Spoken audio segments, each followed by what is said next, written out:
Hello. हाँ जी, सभी को नमस्कार। सभी बच्चों को विशेष नमस्कार। नमस्कार जी। नमस्कार भैया। सिर्फ कल का ही दिन नहीं, पांचों दिन बहुत बहुत और बहुत ही बेहतर हुए हैं। जो भाव विचार की परिस्थिति थी वो मेंटेन होने जा रही है, दिखाई दे रही है। इसका श्रेय मैं आपको और दशरथ भाई को दूंगी। मूल को मत मूल को नहीं भूलूंगी, लेकिन आपका धन्यवाद तो करूं मैं। देखो, कंटेंट की जो ताकत है, मैं इस चीज को मैं आपको बताऊं। मैं जीवन विद्या के पहले भी सामाजिक कार्यक्रमों में शामिल था और गायत्री परिवार के प्लेटफॉर्म पे 1000-2000 की भीड़ को या सभा को बात करते ही थी। और मेरी उस समय ये प्रॉब्लम थी कि किसी कंटेंट को मैं बार बार नहीं बोल सकता, है ना। तो जब मैंने जीवन विद्या का पहला शिविर किया था तो मुझको इतनी खुशी हुई कि मैं 3 दिन सो नहीं पाया कि यार एक बात ऐसी हो सकती है जिसमें कि संसार की सारी समस्याएं एक गो में, एक थ्रू में, और जिसमें कि 0 बजट प्रोग्राम, कोई पैसे का खर्चे की बात नहीं हो रही है, केवल आदमी के समझने की काम हो रहा है। लेकिन समस्या उसके साथ ये थी कि यदि ये समझ में आ गया, ये भी तो बार बार बोलना पड़ेगा, और बार बार मैं कोई चीज को बोल नहीं सकता। आज मैं इस चीज को 20 साल से बोल रहा हूँ। 20 साल से बोल के इसका नयापन खत्म नहीं हुआ। मैं भी आश्चर्यचकित हूँ और बार बार यही सोचता हूँ कि यार ये कंटेंट कितना बढ़िया है ना। और आदरणीय नागराज जी के माध्यम से जो काम हुआ, जो उन्होंने पुरुषार्थ किया, जो उनको मिला, वाकई में तो ये प्लेनेट की एक यात्रा है जो आदरणीय नागराज जी के पहले है, और इस प्लेनेट की दूसरी यात्रा होगी जो आदरणीय नागराज जी के आने के बाद। तो शायद भविष्य में इस प्लेनेट की यात्रा को 2 भाग में बांटा जाएगा, है ना। तो ये इतनी बड़ी घटना है, तो शायद उस कंटेंट के सामने जो कुछ भी हम लोगों ने किया वो बहुत छोटा है। बहुत बढ़िया है सर। और जो आज तक 5 दिन का जो कंटेंट मेरे दिमाग में जो उतरा है, तो घर से लेके ऑफिस से लेके सब जगह जो भाव और विचार की स्थिति नहीं बन रही थी और जो कनेक्शन नहीं हो रहा था, वो क्यों नहीं हो रहा था उसका वो दिमाग में चला। और लगा कि सबसे ज्यादा हमको हमारा ईगो परेशान करता है, और ईगो को ग्राउंड लेवल पे लाना, वो आपने बोला ना कि पहले स्वयं पे काम करना है। और ये जो स्वयं पे काम हो गया तो मुझे ऐसा लगता है कि जर्नी बहुत इजी से शुरू हो जाएगी। यात्रा भी सुखद होगी, यात्रा भी, मंजिल तो सुखद है। मंजिल तो वैसे ही सुखद है क्योंकि पाना तो मानव लक्ष्य को है। आज सुबह से दिमाग में इतना कुछ चला कि यहाँ आकर जब बैठी मैं, तो वो भैया ने कुछ गाना वाला अच्छा बजाया, कुछ अपनों के बारे में, और ये तो भैया इतने आंसू निकले कि यहाँ से कोई देख ना ले, मुझे वो बाहर जाना पड़ा। और मैंने सोचा कि आज तक मैंने जो अपने मानव लक्ष्य को नहीं समझा था, तो इसलिए सब कुछ जो हो रहा था, तो आज मेरा मानव लक्ष्य मुझे समझ में आया है कि पहले मुझे मेरे अपने पे काम करना है, अपने परिवार पे काम करना है, और इसके लिए मेरा ईगो पहले ग्राउंड लेवल पे लाना है।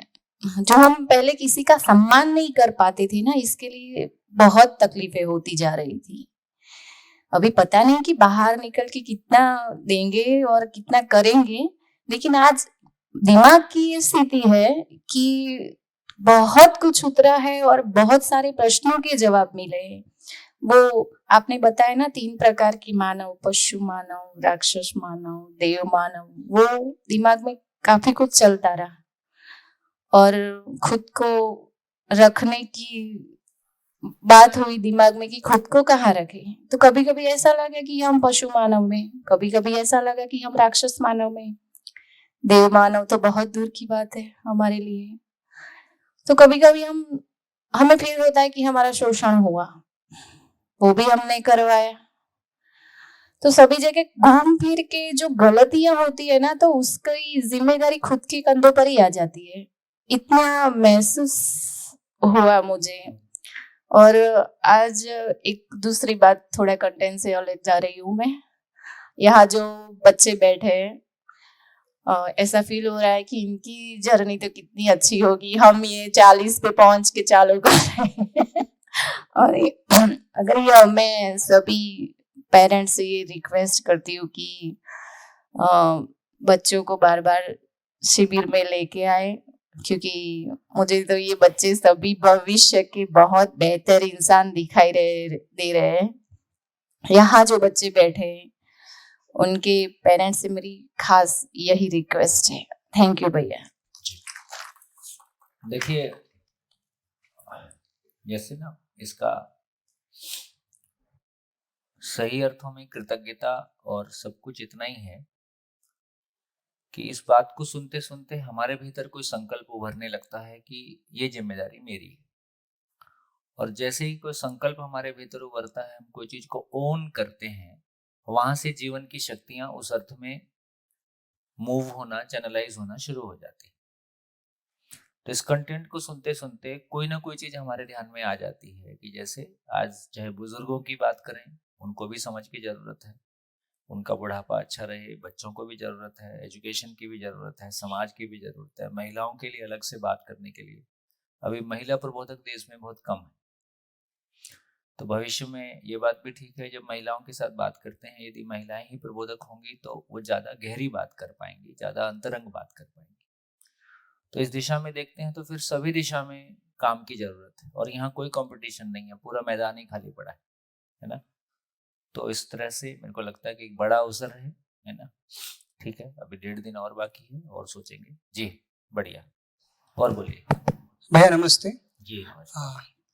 सबसे पहले तो आपका धन्यवाद, और जिन्होंने पूरी ये जीवन विद्या की शिविर यहाँ पे चलाई, दशरथ जी, आपको भी मतलब जितना मैं धन्यवाद कहूँ उतना शायद कम होगा।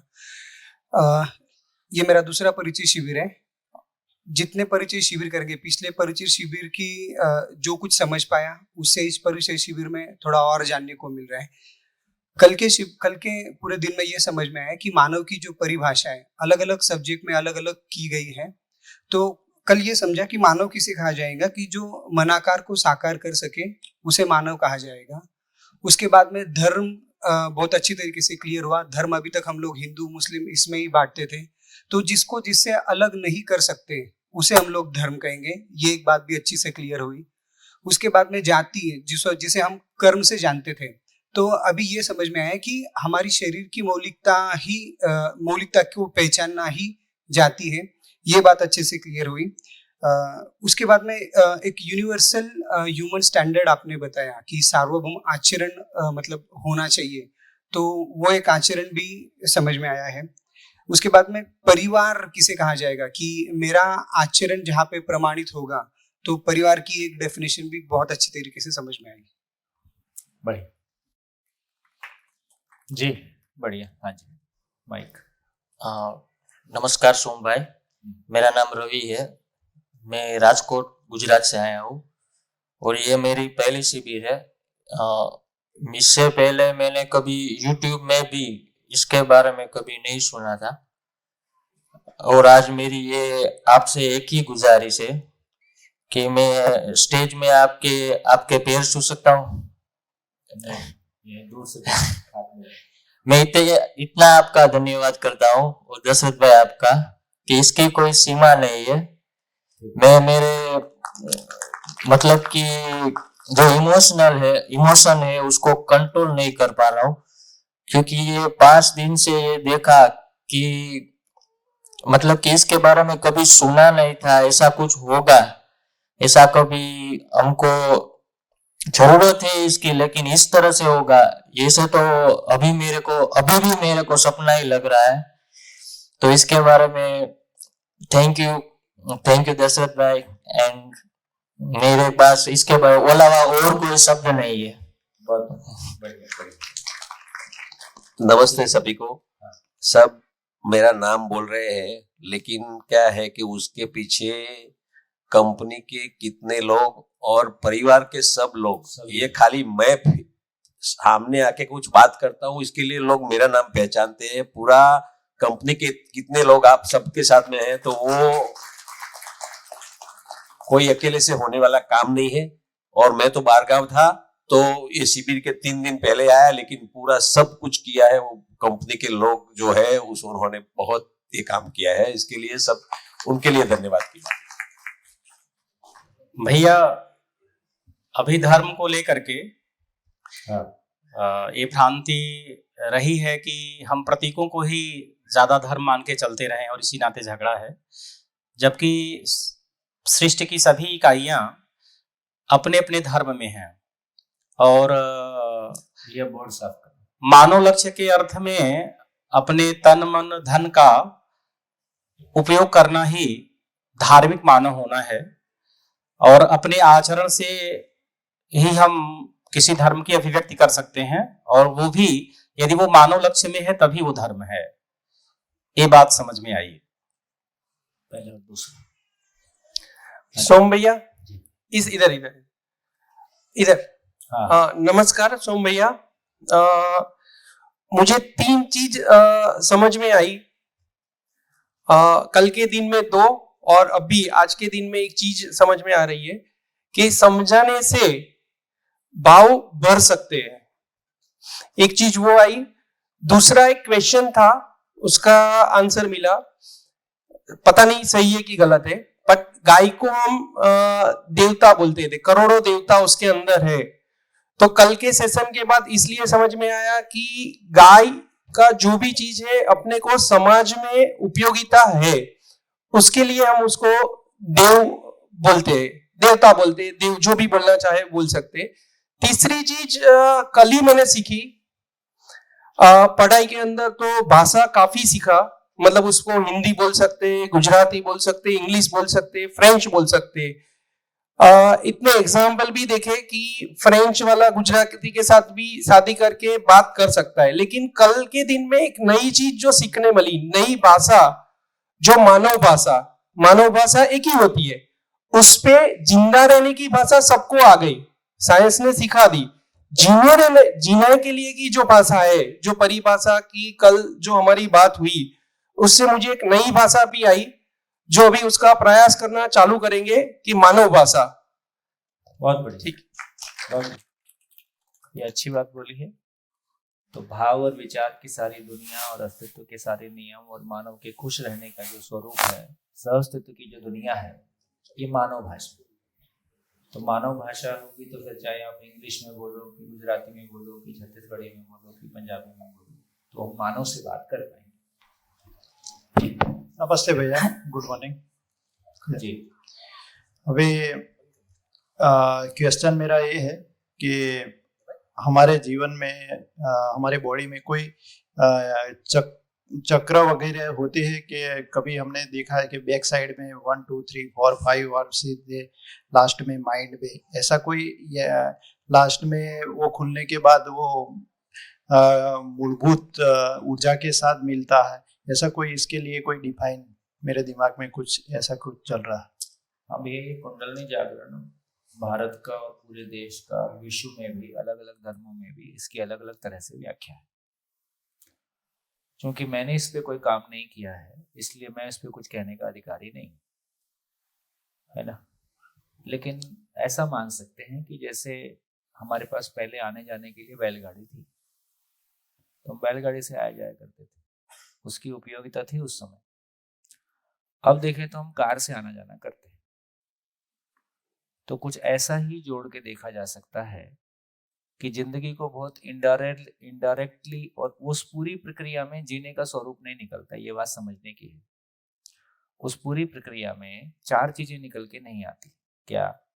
सार्वभौम मानवीय आचरण, सार्वभौम मानवीय शिक्षा, सार्वभौम मानवीय व्यवस्था, सार्वभौम मानवीय संविधान।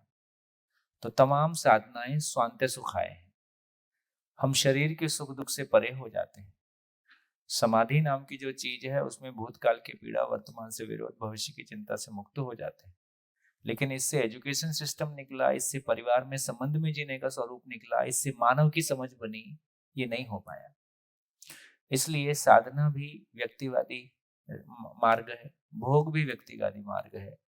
तो जो दो मूल प्रश्न हैं कि हम अपनों के साथ तृप्तिपूर्वक जीने की योग्यता पा सकें, एक परिवार दूसरों से प्रभावित हुए बिना अपने परिवार की आवश्यकताओं को पहचान सके, ये ना समाधि पूर्वक हुआ ना ये विज्ञान पूर्वक हुआ, ये दोनों का, इसलिए इसको विकल्प कहा जा रहा है ना। तो इसका मतलब है कि वो रास्ते हैं, उनकी उपलब्धियां हैं, नो डाउट, लेकिन उनकी सारी उपलब्धियां स्वांत्य सुखाय हैं। एक व्यक्ति को अपने में कुछ अच्छा लगता है, वो अपने में कोई अच्छी स्थिति पा जाता है, लेकिन वो उसको शिक्षा पूर्वक दूसरों को दे सकता है, ये भी संभव नहीं है। इससे मानव का अध्ययन हुआ, ये भी नहीं हुआ। इससे शिक्षा निकली, व्यवस्था निकली, तो जो हमारी मेन स्ट्रीम लाइफ है, जो हमारी रोजमर्रा की जिंदगी है, उसको छोड़ के ही हमको जाना पड़ता है। तो हमारे लिए राहें क्लियर हैं, या तो आप संसार में रहो, शादी रहो, बच्चे पैदा करो, पैसे कमाओ, और यदि ज्ञान के लिए जाना है तो ये सब कुछ छोड़ के जाओ। ऐसे दो रास्ते अलग अलग बने हुए हैं। जबकि ये एक सोचने लायक बात है कि यदि हमको परिवार में जन्म लेना था तो ये परिवार जागृति के लिए बाधा क्यों हो सकता है। हम अपने परिवार में रह के यदि परिवार से हमको श्रम, परिवार से हमको शरीर मिला है, परिवार से हमको पोषण मिला है ना, काफी सारी स्किल मिली हैं, तो परिवार में हमको समझ भी मिल जाए, ये माँ बाप के लिए भी सार्थक है और हमारे लिए भी सार्थक है। ज्ञान के लिए हमको अपना ही परिवार छोड़ना पड़े, समाज छोड़ना पड़े, ये किसी काल की आवश्यकता रही होगी, अब नहीं है ना। ये भी सोचने की बात है कि जिस कल्पनाशीलता के माध्यम से हम पूरी सृष्टि को समझ सकते हैं, कम से कम विज्ञान जगत में हमने उससे काफी काम करके दिखा दिया। उस कल्पनाशीलता को हमको जब ज्ञान के लिए जाते हैं तो चुप करने की जरूरत क्यों पड़ी, चित्तवृत्ति निरोध की आवश्यकता क्यों पड़ी। तो फाइनली ऐसा मानो कि पुराना एक तरीका था जिसमें हम कुछ प्रयास कर रहे थे, अब एक नया वर्जन आ गया है। तो हम आराम से अपने परिवार में जीते हुए, अपने परिवार और समाज को स्वर्ग बनाते हुए अपना उद्धार, जिसको हम उद्धार की बात कर रहे हैं, मोक्ष की बात कर रहे हैं, निर्वाण की बात कर रहे हैं, उसको समाज में रहते हुए सभी कोई पा सकते हैं। कुछ ही लोग क्यों पाएंगे। अभी तक जब हम बोलते हैं कि आध्यात्मिक जीवन, तो ऐसा लगता है वो कुछ ही लोगों की आवश्यकता है। लेकिन जब हम कहते हैं कि अपने परिवार में शिकायत मुक्त, अभाव मुक्त होकर जीना है कि नहीं जीना है, ये सबकी आवश्यकता है कि कुछ ही लोगों की आवश्यकता है। सबकी। तो इस दर्शन के माध्यम से ज्ञान सबकी आवश्यकता बन गया, और ज्ञान के बिना जिया नहीं जा सकता है, जिंदा रहा जा सकता है, इतना ही काम हो सकता है। तो मुझको लगता है कि थोड़ा सा और आगे चलें, गहराई से थोड़ा सा इसको समझें, तो बाकी सब आराम में आ जाए। ओके भाई, थैंक यू। हाँ जी, हाँ भैया जी, यहाँ पे हाँ जी। सबसे पहले तो नमस्कार। मैं जो प्रश्न करने जा रही हूँ शायद ये व्यक्तिगत हो सकता है मेरे लिए, पर 5 दिन के ये शिविर के बाद मैंने जो महसूस किया है और 2 दिन से मेरे साथ जो हो रहा है वो मैं आपको शेयर करना चाहती हूँ। यहाँ से जब हम घर पे जाते हैं तो अपनी जिम्मेदारियों के बीच में हम जुट जाते हैं। हाँ, तो तब तो ये कोई सोच रहती नहीं है, मतलब हम उसमें खो जाते हैं। लेकिन 2 दिन से जैसे मैं सोती हूँ तो मुझे ऐसे लगता है कि पूरी रात मैं शिविर में ही हूँ और यही सारे बात मेरे मन में आती ही रहती है, और सुबह जब मैं उठती हूँ तो मुझे ऐसे लगता है कि मैं सोई ही नहीं हूँ। तो ये मेरी मनस्थिति मैं समझ नहीं पा रही हूँ कि ये क्या हो रहा है। ऐसा कितने लोग के साथ हो रहा है? हाथ उठाइए। ये देखो, आप अकेले नहीं, बहुत सारे लोग। तो तीसरे चौथे दिन से ये होना शुरू हो जाता है, और आप रात भर जगने के बावजूद भी आपको ना सोने की थकान नहीं हो रही होती। तो सच्चाई यही है कि कौन सोता है? सच्चाई यही है कि शरीर सोता है, मैं नहीं सोता हूं। सोने की आवश्यकता शरीर को है क्योंकि शरीर थकता है। यदि मैं अक्षय बल शक्ति से संपन्न हूं तो मुझको सोने की या मुझको आराम की आवश्यकता ही नहीं है। मानसिक थकान जितनी भी है वो समाधान का ना होना मानसिक थकान है। अदरवाइज मानसिक थकान जैसा कुछ होता नहीं है, मानसिक काम जैसा कुछ होता नहीं। किसी काम को करने का हमारा मन नहीं है इसलिए हम उसमें थकते हैं, किसी काम को करने की हमारी योग्यता नहीं है इसलिए थकते हैं, किसी काम को करने का हमारे पास कोई पर्पस नहीं है इसलिए थकते हैं, समाधान नहीं है इसलिए थकते हैं। तो शरीर थकता है, भौतिक रासायनिक है। मैं नहीं थकता हूँ इसलिए मैं कभी नहीं सोता हूँ।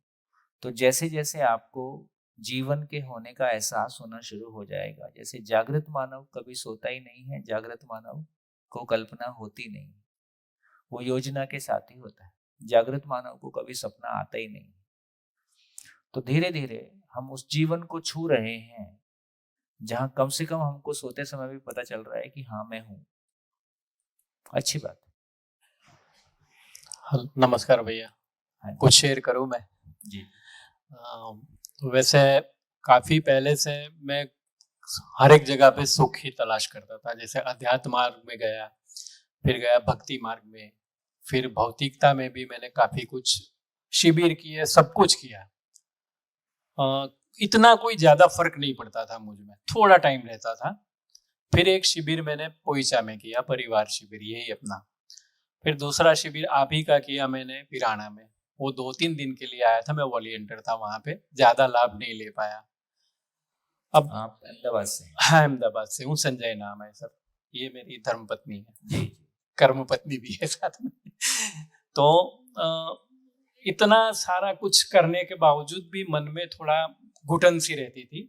लेकिन जैसे पहली शिविर किया तो थोड़ा प्रैक्टिस में आया, दूसरी शिविर में मैं थोड़ा प्रैक्टिकल हो गया फैमिली में मेरे। आज तीसरी शिविर में मुझे इतना समझ में आया कि सारे दुख और सुख की जड़ मेरा शरीर है। मेरे अपने को शरीर समझता हूँ ये है। अब मेरी मनस्थिति के ऊपर डिपेंड करता है, और खाली सुनने से या सुनाने से कुछ नहीं होना है।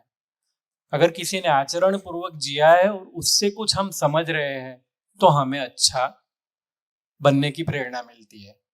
और जैसे कि अभी इतनी सारी सभा और इतने सारे लोग कहीं दूर दूर से आए हुए, सारों की व्यवस्था दशरथ भाई, भले ही उनकी महानता है, लेकिन दशरथ भाई और सारा समर्थ परिवार, इवन उनके सारे जितने भी वर्कर कोवर्कर है, सारों में ये आचरण मुझे दिख रहा है। मैं 4-5 दिन से पूरा ऑब्जर्व कर रहा हूँ। मैं जहाँ रुका हूँ वहां का उनका सिक्योरिटी वाला बंदा भी इतना प्रेमळ है, हर एक चीज का ध्यान देता है। यहाँ कहीं मतलब पाँव में कभी कभी मुझे प्रॉब्लम है, थोड़ी पैरालाइज हो गया था, ये वो काफी कुछ, तो जैसे ही देखते हैं ना तो कोई बंदा आके वो कार्ड लगा देता है, लिफ्ट ओपन कर देता है, किसी को कुछ पूछने की कुछ आवश्यकता नहीं। तो ये भी उनका आचरण है, और ये आचरण ही हमको इतना आगे बढ़ाने की प्रेरणा दे रहा है। सारों का मैं बहुत बहुत धन्यवाद दिल से मानता हूँ। बिल्कुल बिल्कुल। देखिए, मतलब कुछ परिवार हमारे लिए भी प्रेरणादायी होते हैं। दिनेश भाई यहाँ बैठे हैं, दशरथ भाई बैठे हैं, गोविंद भाई आजकल बाहर हैं, बच्चे हैं। तो कोई कोई ये जो असली कमाई है ना, ये वो पुण्य है जो हम पूरा परिवार किसी सामाजिकता में नियोजित हो जाते हैं। नहीं तो अपनी शरीर की संकीर्णताओं के बाहर निकल के अधिकांश लोग सोच नहीं पाते। शिविर करने के बाद भी कितना प्रभाव पड़ेगा, ये अचानक कुछ नहीं हो रहा है।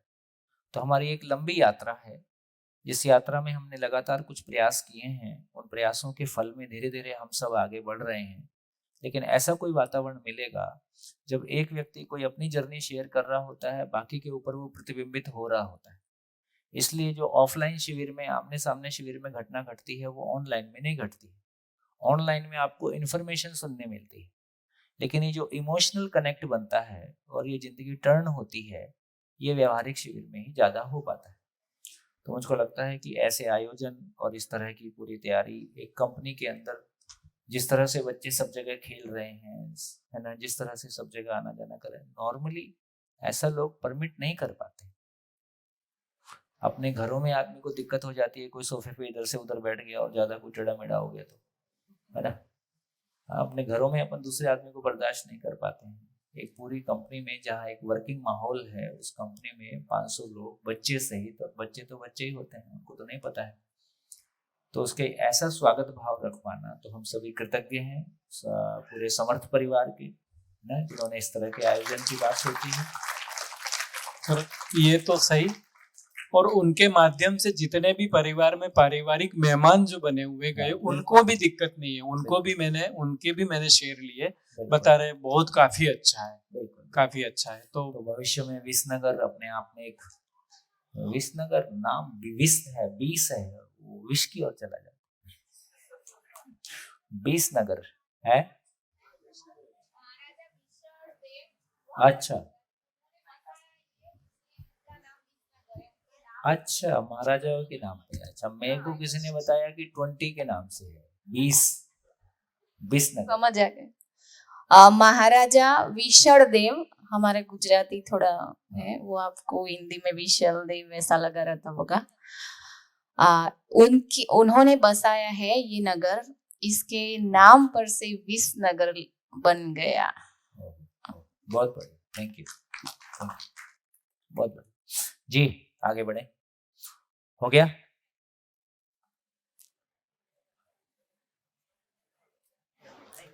माइक पेट पे रखें आप। हेलो सर, आज ये शिविर गया, वो कंपनी में जो चल रहा है वो करने की बहुत, किसी के पास बहुत पैसा है पर वो कुछ नहीं कर पाता है, और अकेला आदमी तो कुछ नहीं कर सकता है। कि जब आप अपने साथ अपने वर्कर, आप जब आप अपने पूरा फैमिली को इन्वॉल्व करते, मतलब ये मेरे ये भाई की जो कंपनी है उनका जो वर्कर है वो उनका एक फैमिली का रूल है, इसलिए ये भाई इधर नहीं हुआ है वो तभी कि अपना कार्य समझ के जो कार्य करता है वो बहुत महान होता है। ये सबके साथ नहीं होता। जब अपन खेत में जो आम का बीज पेड़ेंगे तो आम का ही पेड़ निकलेगा, अभी कभी दूसरा पेड़ेगा, चिंच का पेड़ है तो चिंच ही निकलेगा। मत खट्टा मीठा की अपेक्षा करना अपने ऊपर नहीं है। आप किसी का कैसी पहचान है अपनी, आप किसी के साथ कैसे वर्तन करते, इससे एक कार्य एक घटता है। अभी समझ लो हमारे बॉम्बे में बहुत बड़े लोग हैं, इससे बहुत बड़े लोग हैं, पर वो कुछ नहीं कर पाते। वो क्या है, जो अभी जो सोच है, जो बड़ा आदमी है उसमें से कोई 2% का 3% लोग अच्छे होते हैं, समझ लो 5%। ये गुजरात में तो इतना बड़ा अरेंजमेंट करना, अपने सारे स्कूल में बच्चे होते वो होते, इतना अरेंजमेंट करके सबको अपना जीवन का सही रास्ता बताना, ये देव मानव से अच्छा मानव कोई नहीं कर सकता।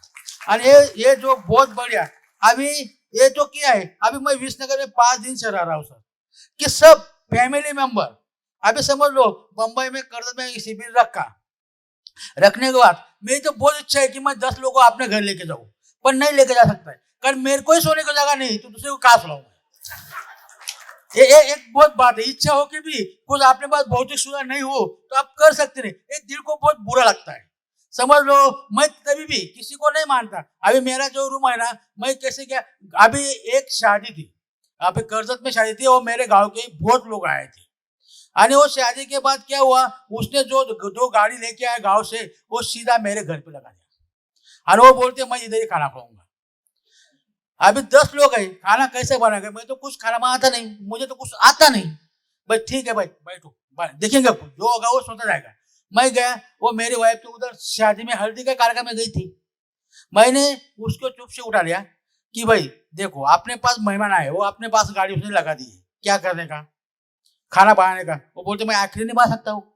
फिर मैंने, मेरे स्कूल बाजू में थी, वो स्कूल के जो ये मेरे स्कूल में जो पोषणार बात है, वो भाई को एक फोन किया कि भाई मुझे कम से कम 25 भाकरी डाल दो, तांदल की भाकरी।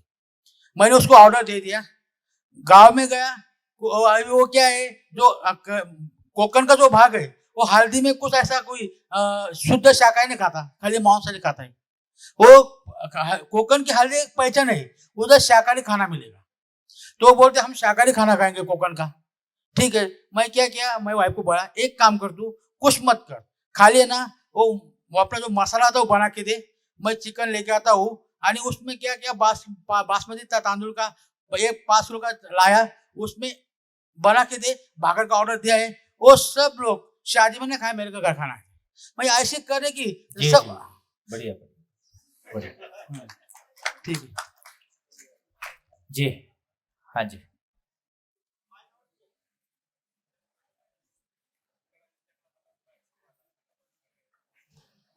नमस्कार भैया।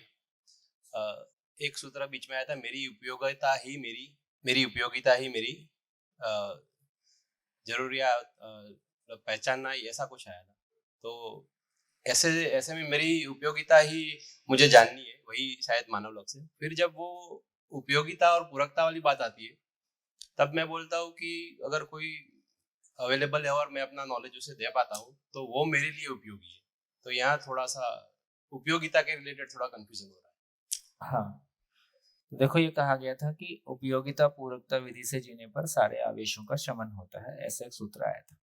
उसमें उपयोगिता पूरकता को समझते हुए हमने ये कहा था कि कम विकसित के लिए ज्यादा विकसित पूरक है उसके पूरा होने के अर्थ में, ज्यादा विकसित के लिए कम विकसित उपयोगी है अपनी पूर्णता को प्रमाणित करने के अर्थ में। ठीक हो गया? तो इस बात को ध्यान में रखें। तो मैं अपनी उपयोगिता को सिद्ध करना चाहता हूँ, क्या मतलब है? तो मैं अपनी उपयोगिता को सिद्ध किसके साथ करूंगा? अपने से ज्यादा विकसित के साथ कि कम विकसित के साथ? नेचुरली कम विकसित के साथ। अभी ऐसा समझ में आ रहा है, मेरी उपयोगिता सिद्ध करने के लिए कोई उपयोगी होना चाहिए।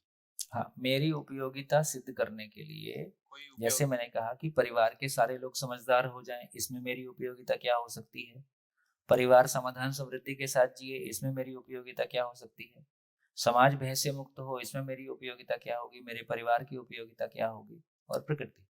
तो फाइनली ऐसे हम अपने आप को, तो मैं अपने से विकसित के साथ, अब मेरे से विकसित मेरे लिए पूरक है, मेरे से कम विकसित जिसको मैं कुछ दे सकता हूँ वो मेरे लिए उपयोगी है अपनी समझ को प्रमाणित करने के लिए। यस, हाँ जी, पीछे माइक दीजिए। लास्ट।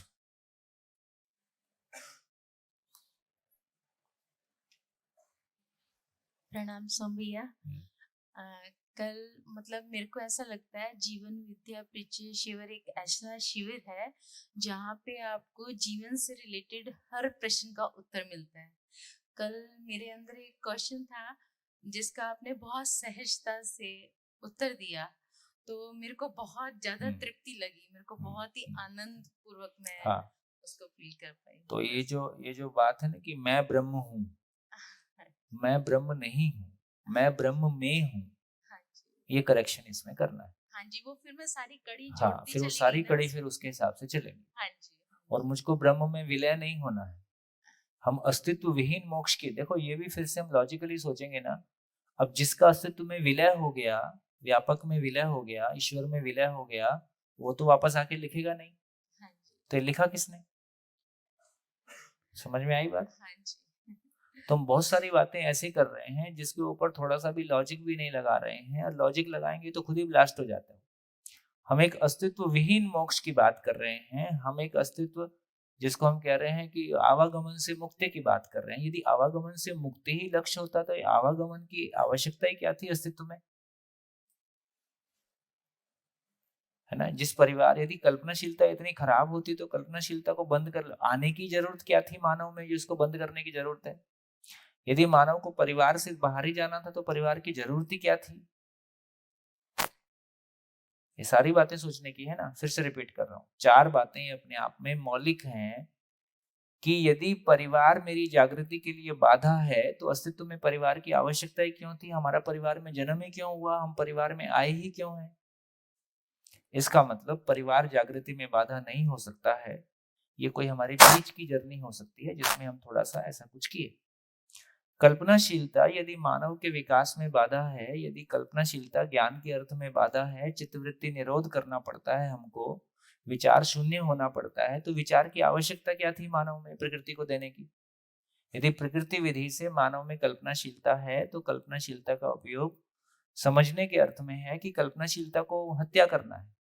तो कल्पनाशीलता की हत्या नहीं करना है, चित्तवृत्ति निरोध नहीं करना है। ये इस अनुसंधान से नया रास्ता खुला। जो पहले कर रहे थे वो गलत कर रहे थे, मैं ऐसा नहीं कह रहा हूँ। चूंकि सत्य उद्घाटित नहीं हुआ था इसलिए शरीर की कल्पनाशीलता ज्ञान को पाने के लिए बाधक थी, इसलिए हमको विचार शून्य होना पड़ा। तो वो एक दूसरा रास्ता था, है ना। तो यदि ऐसा हमको समझ में आया, फिर तीसरा हम कह रहे हैं कि आवागमन से मुक्ति। यदि आवागमन से मुक्ति ही करना था तो इसमें आने की जरूरत क्या थी? चौथा कह रहे हैं कि हमारा अस्तित्व ईश्वर में विलय हो जाएंगे। ये विलय हो जाएंगे तो उससे आए ही क्यों थे, या कहाँ, या विलय हो गया तो आके बताया किसने? यदि मरने के बाद मोक्ष होता है तो आके बताया किसने? ऐसा देखने जाएंगे तो बहुत सारी बातों को जगह में हमको तर्क सम्मत नहीं लगता है, व्यवहारिक नहीं लगता है, कुछ बोल दिया गया क्योंकि उस समय जैसी स्थिति थी, जैसी आवश्यकता थी, वैसा कहा गया, पर ये पर्याप्त नहीं पड़ रहा है। अब हमारे ध्यान में आता है। पहले हम अज्ञानता पूर्वक जी रहे थे, मतलब जो हम सोचते थे वही सही है, वही सत्य है, लेकिन अब जैसे जैसे ज्ञान में आते जा रहे हैं तो ऐसा लग रहा है नहीं, यही ज्ञान के द्वारा ही सब कुछ पाना ही सत्य है। इसलिए तो देखो हमारे बच्चे हमारी कोई धार्मिक बातें स्वीकार नहीं कर रहे, वो कह रहे हैं तुम्हारे पास पैसा है बस वो दे दो, बाकी हम देख लेंगे। क्योंकि हम जो बातें कह रहे हैं वो अपने आप में लॉजिकल भी नहीं है और हमारी जिंदगी में आचरण में भी नहीं है। हम केवल मुंह से बोलते हैं, गर्म हवा है।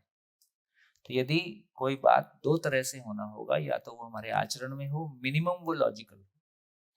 तो मिनिमम जो कुछ भी कहा जा रहा है आपके सामने वो लॉजिकल है। नंबर 2, उसको आचरण पूर्वक जिया जा सकता है। इससे कम में सामने वाला सुनने के लिए तैयार नहीं होगा। अब नहीं होगा, पहले हो जाते थे। जी बढ़िया, चलिए तो आज की चर्चा शुरू करते हैं। हेलो, हाँ भैया इधर। हाँ जी, कहाँ हो? हाँ बोलिए बोलिए। भैया मेरा ये क्वेश्चन था कि भूकंप जैसी घटना होती है उसमें मानवीय का भूल का होता है या कुदरती भूल का होता है? कुदरती रूप से होता है। दोनों बातें हैं।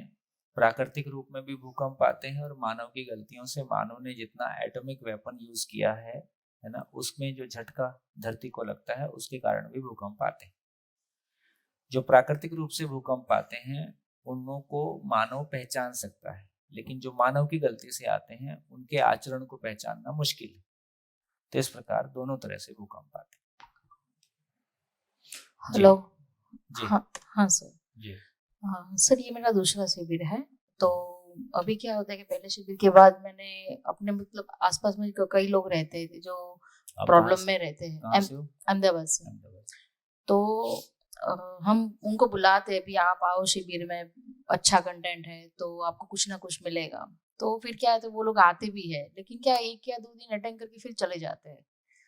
तो पता नहीं वो क्यों चले जाते हैं, मतलब हमसे तो वो खुल के फिर बोलते नहीं। तो वो मतलब क्या चलता होगा उनको दिमाग में, आप कुछ बता सकते हो? मतलब क्या चले जाते हैं? वापस चले जाते हैं मतलब अहमदाबाद में शिविर करते हैं? नहीं, यहाँ पे बुलाते हैं। यहाँ पे बुलाते हैं? हाँ, आते हैं फिर चले जाते हैं। कोई बात तो नहीं, सबकी एक अपनी मनस्थिति रहती है ना, सबकी अपनी एक पात्रता होती है। तो अभी मनस्थिति अनुकूल नहीं है, कल बन जाए। सबका एक जैसा नहीं रहता। हेलो। हाँ जी। हाँ सर, ये सतयुग, त्रेता युग, द्वापर युग है, कलयुग, ये 4 युग बताए गए शास्त्र में, वो क्या है?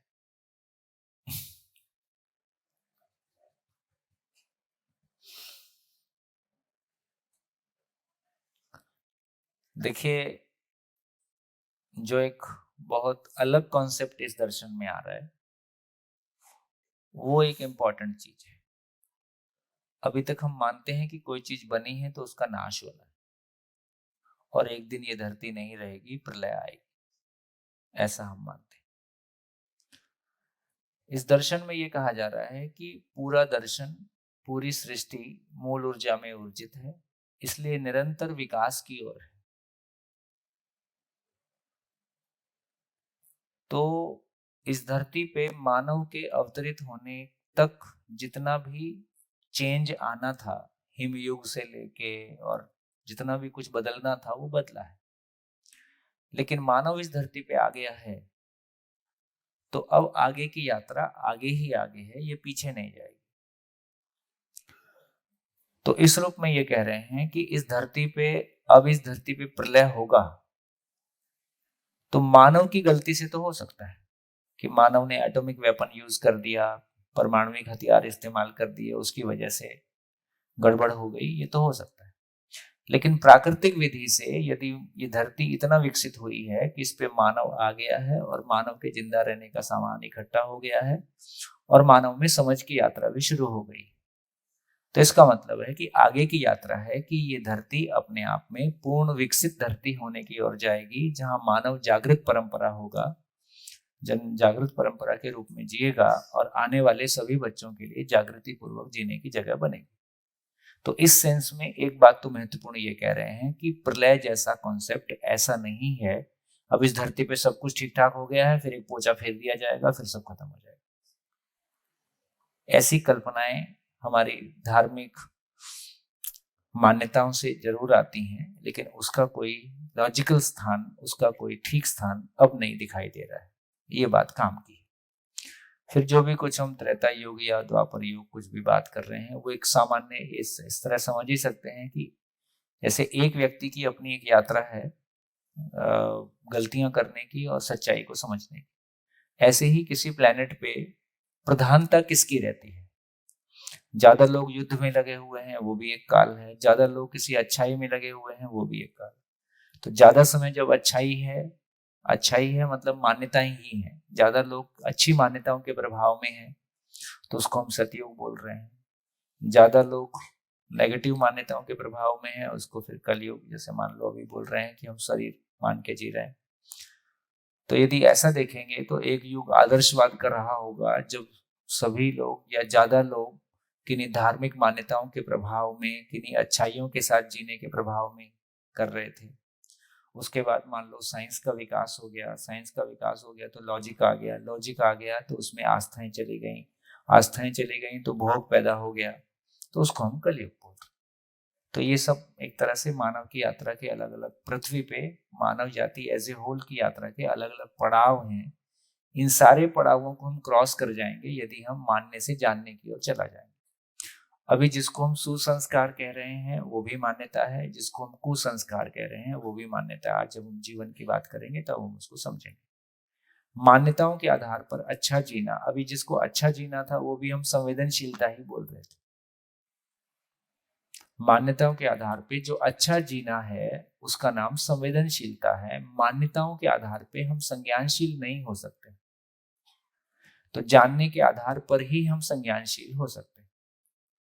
संज्ञानशीलता की यात्रा मानव जाति के पास आज तक कभी इस धरती पे आई है ऐसा कहना मुश्किल है। ना शास्त्रों में लिखित कोई वर्णन मिलता है, ना वैसा कोई वर्णन मिलता है।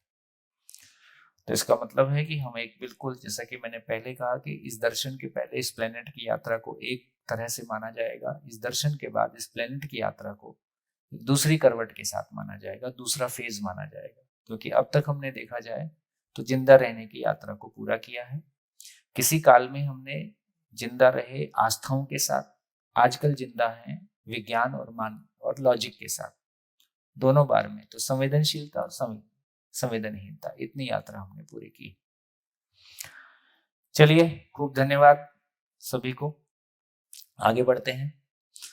तो जितनी यात्रा अभी तक हमने पूरी की है उसमें मुख्य रूप से हमने संसार क्या है और मैं क्या हूं को हमने इतना ही पहचाना है कि मैं शरीर नहीं हूं और शरीर को चलाने वाली कोई अलग एंटिटी हूं, जिसके बारे में मूल रूप में इतना ही कहा है कि जड़ परमाणु विकास पूर्वक चैतन्य होता है। उसकी स्पष्टता हमने शिविर में नहीं की है, लेकिन इतनी बात समझ में आ गई कि मैं ईश्वर का अंश नहीं हूं, ईश्वर से बना हुआ अंश नहीं हूं, ईश्वर का टुकड़ा नहीं हूं। मैं चैतन्य इकाई हूं जो ईश्वर में हूं और ईश्वर को अनुभूत करने की ताकत रखता हूं।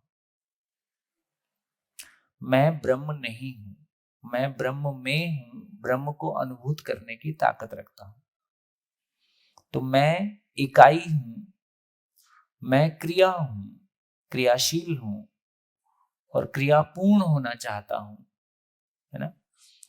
व्यापक वस्तु या मूल ऊर्जा क्रिया शून्य है, क्रिया शून्य क्रियाशील नहीं हो सकता, क्रियाशील क्रिया शून्य नहीं हो सकता। ये एक समझने लायक बात है। और ईश्वर करता नहीं है, ईश्वर में सब कुछ होता है। ईश्वर किसी को नियंत्रित नहीं करता है, ईश्वर में होने मात्र से इकाइयां नियंत्रित है। ईश्वर किसी को चलाता नहीं है, बिगाड़ता नहीं है, बनाता नहीं है। ईश्वर में होने मात्र से इकाइयां बनती बिगड़ती रहती हैं। तो ये अस्तित्व में कोई निर्माण करता नहीं है, इसको बनाने वाला नहीं है। ये अस्तित्व सहअस्तित्व पूर्वक स्वयं स्फूर्त प्रकटन है।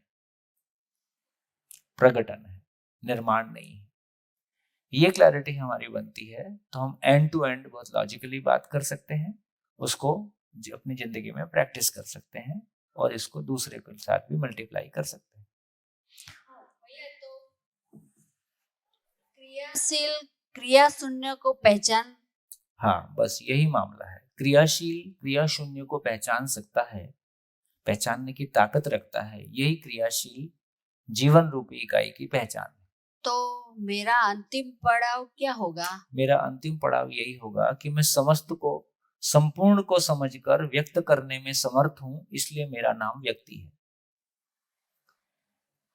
और पूरे ऐश्वर्य को समझ सकता है, पूरे ऐश्वर्य को समझ सकता है, जीकर प्रमाणित कर सकता है। जब जीकर प्रमाणित करने बोल रहे हैं तो उसका 3 मतलब होता है। परिवार में आचरण पूर्वक प्रमाणित कर सकता है, शिक्षा पूर्वक उसको मल्टीप्लाई कर सकता है, व्यवस्था पूर्वक सभी उसमें जी सकते हैं। परिवार, शिक्षा और व्यवस्था प्रमाणित करने की 3 जगह है। भैया थोड़ा ये समझ में नहीं आया कि आपने कहा यहाँ पर अस्तित्व स्वयंपूर्ण प्रकटन है, स्वयंस्फूर्त प्रकटन, स्वयंस्फूर्त प्रकटन है, ये निर्माण नहीं है। हाँ। तो फिर हम लोग ये जो सोलार सिस्टम का इवॉल्व होना बताया जाता है कि सूर्य से पृथ्वी का निर्माण और ये सब एक मतलब आग का गोला था, फिर वो ठंडा होना, ये सब बातें तो निर्माण ही है। उस भाषा को, निर्माण का मतलब निर्माणकर्ता को ढूंढना पड़ेगा। जब निर्माण है तो निर्माणकर्ता भी होगा। तो इस थ्योरी में भी ये कह रहे हैं कि अपने आप ही हो रहा है, कोई अलग से बैठ के सूरज को अलग बना दिया, चांद को अलग बना दिया, बनाने वाला नहीं। स्वयंस्फूर्त प्रकटन का मतलब है बीज लगा दिया, पेड़ अपने आप प्रकट हो गए, एटॉमिक पार्टिकल मिलके एटम के रूप में प्रकट हो गए, एटम मिलके मॉलिक्यूल के रूप में प्रकट हो गए। तो ये प्रकटन है जी। ईश्वर क्रिया शून्य है। हाँ। और मैं इकाई क्रियाशील हूँ। मैं क्रियाशील, मैं ईश्वर से कुछ पा सकता हूँ,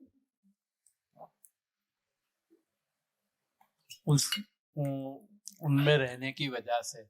ये कहाँ तक मैं कुछ थोड़ा कंफ्यूज। मैं ईश्वर को पूर्णतः समझ सकता हूँ और हाँ। पूर्णतः ईश्वरीय महिमा को व्यक्त कर सकता हूँ।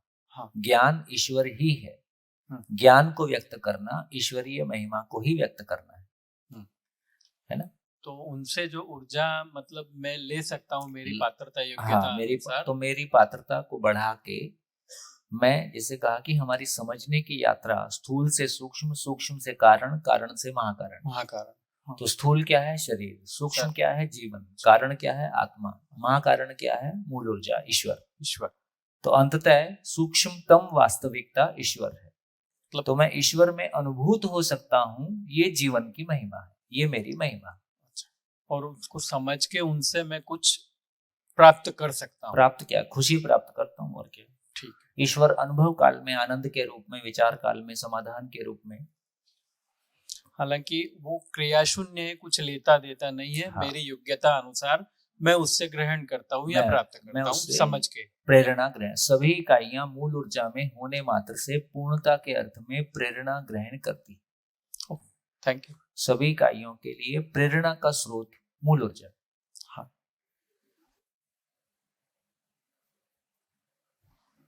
नमस्कार भैया।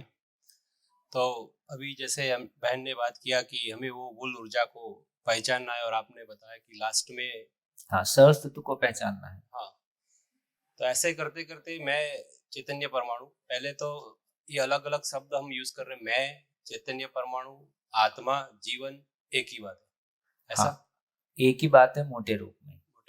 बारीक में करने जाएंगे तो आत्मा जीवन का मध्यांश है, केंद्र है ना। आत्मा जीवन परमाणुविक स्वरूप में है, उसमें मध्य में एक कण है जिसको आत्मा के रूप में पहचाना। पहला परिवेश में 2, दूसरे में 8, 18, 32, 4 परिवेश हैं। अंतिम परिवेश को मन के रूप में पहचाना। अंतिम के पहले परिवेश को वृत्ति के रूप में, उसके पहले परिवेश को चित्त के रूप में, उसके पहले परिवेश को बुद्धि के रूप में पहचाना, और केंद्र आत्मा। इसको चैतन्य इकाई कहा, जीवन कहा, जीवन परमाणु कहा। और मैं भी वही हूँ। मैं भी वही। तो मैं अभी भ्रमित हूँ। मैं भ्रमित हूँ क्योंकि मैं स्वयं को नहीं पहचानता हूँ, मैं शरीर को ही स्वयं मानता हूँ। तो मैं अगर ये इस जर्नी में आगे बढ़कर जागरूक हो जाता हूँ और मैं व्यक्तित्व को व्यक्त करता हूँ, यही मेरा रोल है, फाइनल डेस्टिनेशन। बस यही मेरी खुशी। तो ऐसे चैतन्य परमाणु आगे हो चुके हैं जो अवतार के रूप में आए हैं, और अगर हम कोई नाम ना बताए जो भी अवतार है, और उन्होंने ये प्रस्तावित करके दिखाया भी है, जीकर दिखाया है कि ऐसा हो सकता है, खुद को पूरे व्यक्तित्व से व्यक्त किया है। तो यही बात है जो आगे भी हुई होगी, और उसी जर्नी में हम बाकी भ्रमित है अभी। ठीक जी, तो हम यहाँ पहुंच गए कि शरीर को चलाने वाली जो चीज है वो मैं हूं, और अब हम मैं को समझने की यात्रा आज शुरू करते हैं। तो आज हम चर्चा करेंगे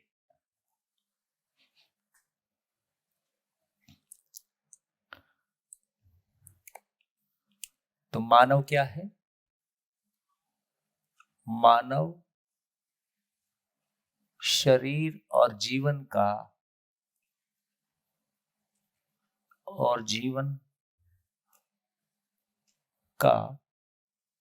संयुक्त जॉइंट साकार रूप है। दोनों साथ साथ है। मानव शरीर और जीवन का संयुक्त साकार रूप है। शरीर को हम पहचानते हैं कि भौतिक रासायनिक है। माता पिता के संयोग से माँ के गर्भ में शरीर बनता है, शरीर जन्म होता है, शरीर मरता है। लेकिन मैं की बात करेंगे तो यहाँ आज हम मैं को समझेंगे। तो जीवन 10 क्रियाओं का अविभाज्य वर्तमान है। अविभाज्य मीन्स अनडिवाइडेड, हमेशा रहता ही है, अलग नहीं होता है। अविभाज्य वर्तमान है। वर्तमान मीन्स जो हमेशा रहता है। किसी भी इकाई को, जैसे हम इसको पेन के रूप में पहचानते हैं तो लिखने की क्रिया के रूप में पेन को पहचानते हैं, तो किसी भी इकाई को हम क्रिया से पहचानते हैं, और जीवन को भी हम क्रिया से पहचानने की कोशिश करेंगे। तो पहले मैं बोलता हूं, धीरे धीरे फिर उनको एक एक करके देखेंगे। अभी लिखने का काम नहीं है, आप शांति से कॉपी पेन बंद कर सकते हो, और एक बार हम समझने की काम करेंगे, फिर धीरे से आवश्यकता होगी तो लिख लेंगे।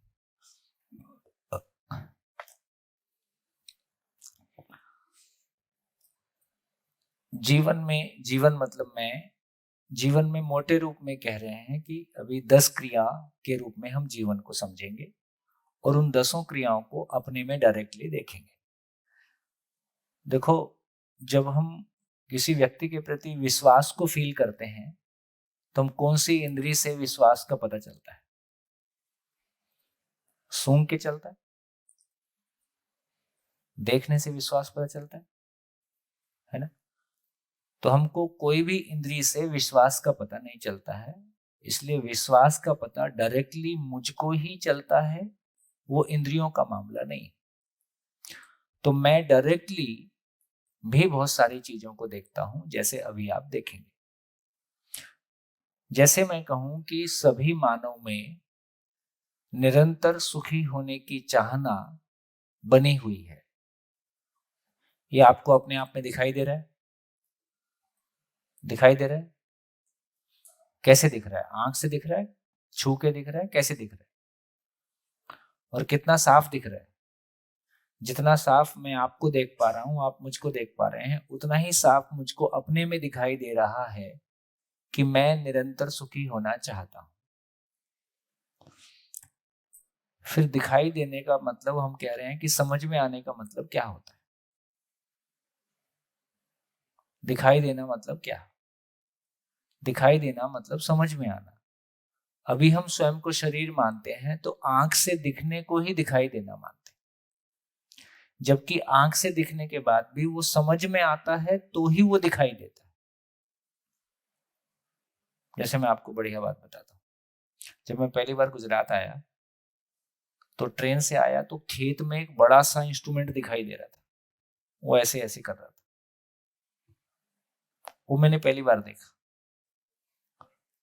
तो मेरे को समझ में नहीं आया, यार ये क्या चीज लगा दी खेत में इतनी बड़ी। अब खेती हमारे यहाँ भी होती है, इतनी बड़ी मशीन हमारे यहाँ तो हमने कभी देखी नहीं। तो जब तक वो मेरी आंख से ओझल नहीं हो गई, ओझल होने के बाद भी मैं उसके बारे में सोचता ही रहा कि ये क्या खेत में लगा दिया। तो इसका मतलब क्या हुआ? आंख से दिखा कि नहीं दिखा? आंख से तो दिखा, लेकिन समझ में आया क्या? नहीं आया। तो इसका मतलब है समझा तो देखा, नहीं समझा तो नहीं देखा।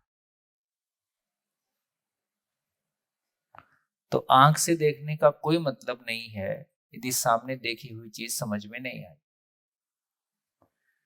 इसलिए मैं कहता हूं कि आंखें 6x6 होने से दिखता है कि समझ 6x6 होने से दिखता है? आंखों से नहीं दिखता है। हमारे घर के लोग हमको कहाँ दिखाई दिए? रोज उन्हीं से झगड़ा करते हैं। इसका मतलब है कि अपना आपा मुझको कहाँ दिखाई दिया? मेरे भीतर ही युद्ध जारी है। तो एक बात तो ये अपने में ध्यान ठीक से स्थिर होने की जरूरत है कि समझना ही देखना है।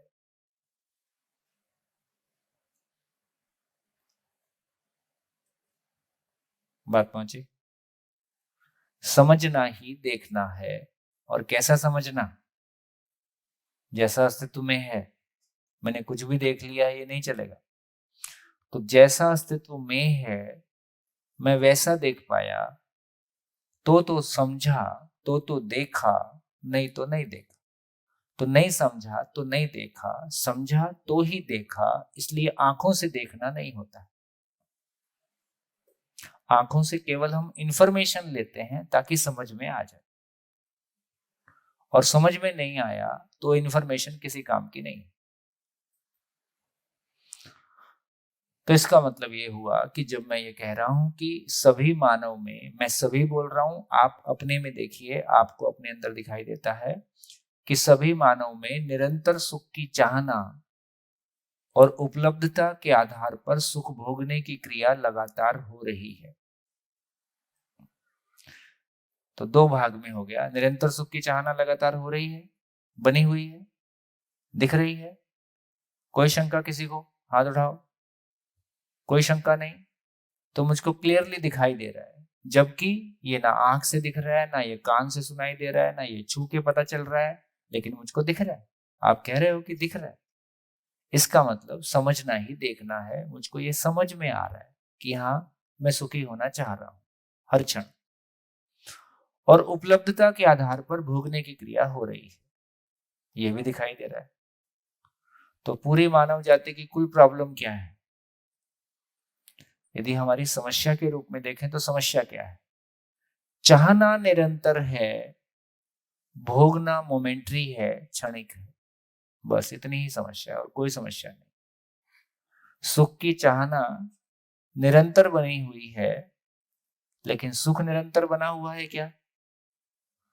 सुख क्षणिक बना हुआ है। शरीर से कुछ कर लेते हैं, कुछ खा पी लेते हैं, कुछ घूम फिर लेते हैं। तो सुख की निरंतरता की चाहना बनी हुई है, भोगना निरंतर नहीं है। तो निरंतर सुख की चाहना और ये भोगने की क्रिया, इन दोनों को मिला के एक क्रिया हो गया जिसका नाम है आस्वादन क्रिया। आस्वादन मतलब स्वाद लेना, सुख का स्वाद लेना। तो सभी मानव में एक क्रिया को हमने पहचाना 10 में से, कि आस्वादन क्रिया नाम की एक चीज है जिसमें क्या होता है? निरंतर सुख की चाहना बनी हुई है और उपलब्धता के आधार पर भोगने की क्रिया भी हो रही है। इन दोनों को मिला के कहा कि आस्वादन क्रिया मानव में होता है। तो मुझ में 10 में से एक क्रिया है निरंतर सुख की चाहना और उपलब्धता के आधार पर सुख भोगने की क्रिया लगातार मुझ में हो रही है, मैं कर रहा हूं। एक पूरा हो गया। आगे बढ़ूं, दूसरे की ओर चलें। तो दूसरे की ओर चलते हैं। निरंतर सुख की चाहना और उसको भोगना अपने आप हो जाएगा कि उसके लिए कुछ करना होगा?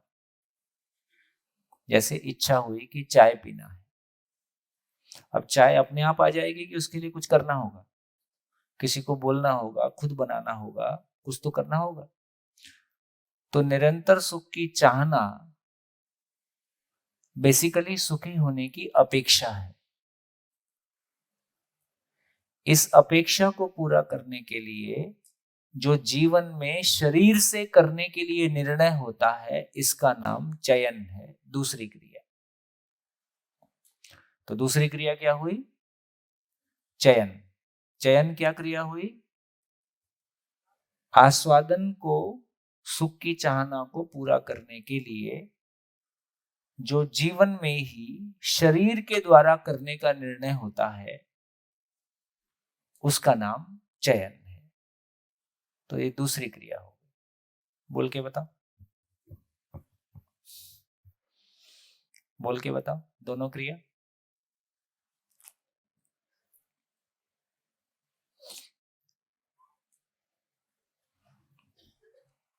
निरंतर सुख को चाहना, उसकी अपेक्षा करना, यह पहली क्रिया है। यह हर मानव चाहता है।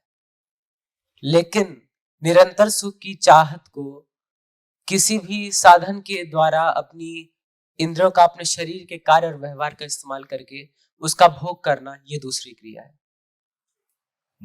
थोड़ा सा आगे चले, फिर से रिपीट कर देता हूं।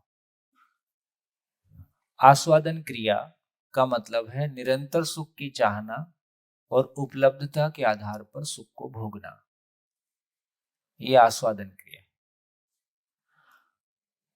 निरंतर सुख की चाहना को पूरा करने के लिए जीवन में ही जो शरीर से करने का निर्णय लिया, निर्णय तो जीवन में ही लिया कि भाई उसको बोल दूंगा तो चाय आ जाएगी, तो मैंने मुंह से बोला, लेकिन ये बोलने का निर्णय जीवन में हुआ और फिर मैंने मुंह से बोल दिया। तो निरंतर सुख की चाहना को पूरा करने के लिए जो हम शरीर से करने का कोई निर्णय लेते हैं, इसका नाम चयन। अब बोल के बताओ।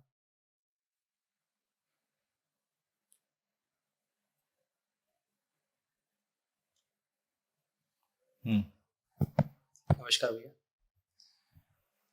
पहली बात तो हर मनुष्य का निरंतर सुख की चाहना है।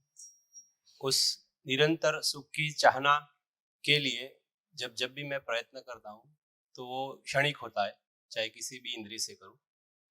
तो ये जो प्रोसेस हो रही है उसको हम आस्वादन बोल रहे हैं कि निरंतर सुख की चाहना के लिए मैं उसको किसी इंद्रिय से कर रहा हूँ। अब कैसे करूँगा, इंद्रिय को चूज करने का जो माध्यम या किससे करवाऊंगा, वो जो दूसरा है वो है चयन, कि मैं उसे कैसे पूरा करूँगा। नहीं, फिर गोलमाल करके फिर से बोलता। हाँ, आस्वादन क्रिया को पूर्ण करने के लिए या भोगने के लिए जीवन क्रिया से शरीर द्वारा किए जाने वाली क्रिया को चयन बोलते हैं। भैया आस्वादन को बोलेंगे कि निरंतर सुख को उपभोगना, और चयन ये है कि उस सुख को पूरा करने के लिए शरीर ने जो निर्णय लिया उसे चयन बोलेंगे। शरीर ने निर्णय नहीं लिया, शरीर कोई निर्णय नहीं लेता है। शरीर कुछ चाहता नहीं है, शरीर को ना शरीर सुखी होता, ना शरीर दुखी होता, ना शरीर को नमक का पता चलता। सब चीज का पता मुझी को चलता है, शरीर में केमिकल चेंज बस होता है ना। तो ये बात समझने लायक है। ना शरीर में दर्द होता है, ना शरीर कुछ कहता है, ना शरीर कुछ चाहता है, ना शरीर में कोई भूख जैसी भूख शरीर को लगती है, भूख शरीर को नहीं लगती है। शरीर में केमिकल चेंज होता है जिसको मैं पहचानता हूं कि इसका नाम भूख है ना। तो शरीर कुछ करता वर्ता नहीं है, मैं ही शरीर के माध्यम से करता हूं, ये बात। तो निरंतर सुख की चाहना और उपलब्धता के अनुसार आधार पे भोगने की क्रिया का नाम आस्वादन है, ठीक है। चयन क्या है? वो निरंतर सुख की, एक तो निरंतर सुख की चाहना मतलब इंद्रियों की चाहना, ऐसा नहीं है। जब निरंतर सुख की चाहना है तो उसमें इंद्रियां भी शामिल हैं, संबंध भी शामिल है, लक्ष्य भी शामिल है। मैं इंद्रियों को भी भोगने वाला मैं ही हूं। जीव स्वाद नहीं भोगती है, जीव के माध्यम से स्वाद को भोगने वाला मैं हूं। तो इंद्रियों को भोगने वाला भी मैं ही हूँ, संबंध को भोगने वाला भी मैं ही हूँ, लक्ष्य को भोगने वाला भी मैं ही हूँ, और सुखी दुखी होने वाला भी मैं ही हूँ। शरीर सुखी दुखी नहीं हो रहा है। तो इंद्रियों के निरंतर सुख की चाहना को एग्जीक्यूट करने के लिए, शरीर से एग्जीक्यूट करने के लिए जो जीवन में निर्णय है, इसका नाम चयन है। अब ठीक है, अब बोल के बताओ,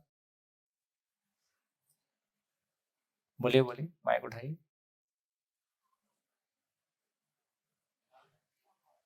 नमस्कार भैया। शरीर के माध्यम से हम जीवन से जो निर्णय लेते हैं उसका नाम चयन है। हाँ, सुख को पूरा करने के लिए किसी सुख की चाहना को, जैसे अभी आपने माइक से क्वेश्चन पूछा, क्यों पूछा? आपने आंसर दिया। क्यों आंसर दिया? क्योंकि इस आंसर को देके आपको सुख मिलेगा, ऐसा जीवन में निर्णय हुआ और मैं आंसर पूछी, इसका मैं आंसर दे दूं, इसका मैं आंसर दे दूं, इसका आंसर देने से सुख मिलेगा, और इसका मैं आंसर दे दूं, ये जो निर्णय है इसका नाम चयन। तो शरीर से आप जो कुछ भी कर रहे हो, आप हिलडुल रहे हो, हिलना भी चयन है, लिखना भी एक चयन है, नहीं लिखना भी एक चयन है, जिस भी पोस्चर में बैठे हो उस पोस्चर में बैठना भी एक चयन है। तो शरीर के माध्यम से जो जितना भी कुछ हो रहा है सब कुछ चयन पूर्वक हो रहा है।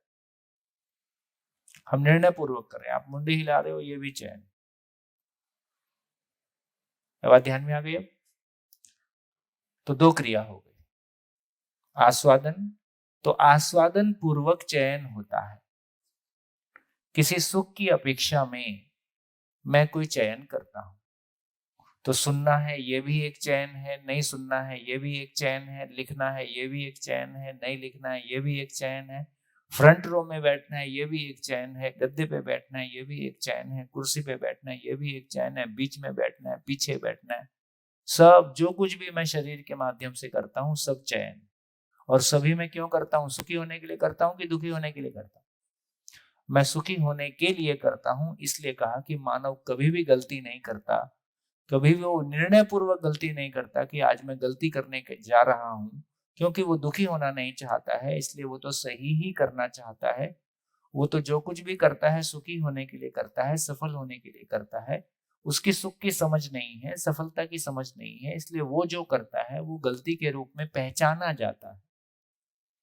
मैं गलती नहीं करता, ये बात हमने की। तो चलो, दो क्रिया हो गई। अब देखो, मैं निरंतर सुखी होना चाहता हूं और निरंतर सुखी होने के लिए शरीर से कुछ कुछ करते रहता हूं। अब मैं निरंतर सुखी होना चाहता हूं तो हमेशा मेरे पास सुखी होने के 4-5 ऑप्शन बने रहते हैं। आज ही आप यहाँ बैठ के शिविर भी कर सकते हो, आज ही आप आसपास कहीं घूमने भी जा सकते हो, आप अपना बिजनेस भी कर सकते हो, घर के भी कोई काम कर सकते हो, घर में रह के टीवी भी देख सकते हो। तो कभी भी आदमी के पास सुखी होने के कई ऑप्शन एक साथ होते हैं। उसमें से वो कौन सा ऑप्शन चूज करेगा? कौन सा चूज करेगा? ज्यादा से ज्यादा सुख वाला कि ज्यादा से कम सुख वाला? ज्यादा से ज्यादा सुख वाला। और यदि दो ही ऑप्शन उपलब्ध हैं, ज्यादा दुख वाला और कम दुख वाला, तो क्या चूज करेगा? कम दुख वाला। तो कई सारे ऑप्शन में से ज्यादा से ज्यादा सुखी हूं और यदि दुखी होना है तो कम से कम दुखी हूं, इस ऑप्शन तक पहुंचने के लिए मेरे को सारे ऑप्शन का आपस में कंपैरिजन करना पड़ता है, तुलन करना पड़ता है। इसलिए एक क्रिया मानव में तुलन है, कंपैरिजन है। तुलन मानव में क्रिया है, इसलिए यह कहना कंपैरिजन नहीं करना चाहिए, जज नहीं करना चाहिए, ये सब गर्म हवा है। ये कुछ भी रुकने वाला नहीं है, क्योंकि कंपैरिजन मौलिक रूप से जीवन में क्रिया है, रुकने वाली चीज नहीं है। वो अक्षय बल शक्ति संपन्न है, रुकेगा तो है ही नहीं, उसको सही दिशा दे सकते हैं। तो तीसरी क्रिया क्या निकली? कंपैरिजन, तुलन, है ना। तो पहली क्रिया क्या निकली? आस्वादन, रेलिश करना।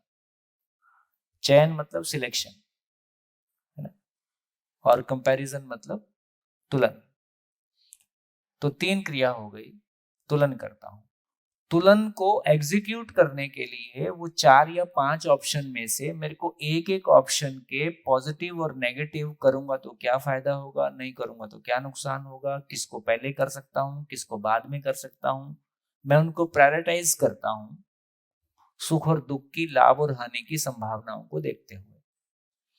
तो ये सारा प्रायोरिटाइज करने के लिए 5 में से किसी एक तक पहुंचने के लिए जो मैं आपस में कंपैरिजन करता हूं वो विश्लेषण पूर्वक होता है, क्योंकि जब तक उसकी फाइन डिटेल मेरे पास नहीं है तब तक मैं कंपैरिजन करके कंक्लूजन पे नहीं पहुंच सकता, तब तक मैं उनको आपस में तुलन करके किसी निर्णय तक नहीं पहुंच सकता।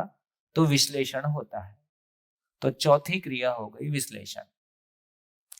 तो क्या हो गया, आस्वादन पूर्वक चयन होता है। जब भी चयन होगा वो सुख की अपेक्षा में ही होता है, दुखी होने के लिए कोई चयन नहीं होता है ना, दुखी ना होने के लिए चयन होता है। आस्वादन पूर्वक चयन होता है और तुलन पूर्वक विश्लेषण होता है। जब भी विश्लेषण होगा तो उसके मूल में तुलन है, मैं कंपैरिजन करना चाहता हूं इसलिए मैं विश्लेषण करता हूं, मैं सुखी होना चाहता हूं इसलिए मैं इसलिए मैं चयन करता हूं। कितनी क्रिया हो गई, 4 हो गई। ठीक हो गया। पहली क्रिया कौन सी, आस्वादन। आस्वादन बोल के बताओ, अब एक एक बोलते जाओ।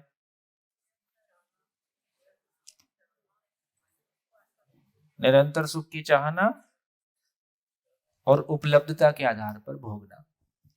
चाहना भोगना ये एक क्रिया हो गई, चाहना भी और भोगना भी, आस्वादन क्रिया। चयन क्या हो गया,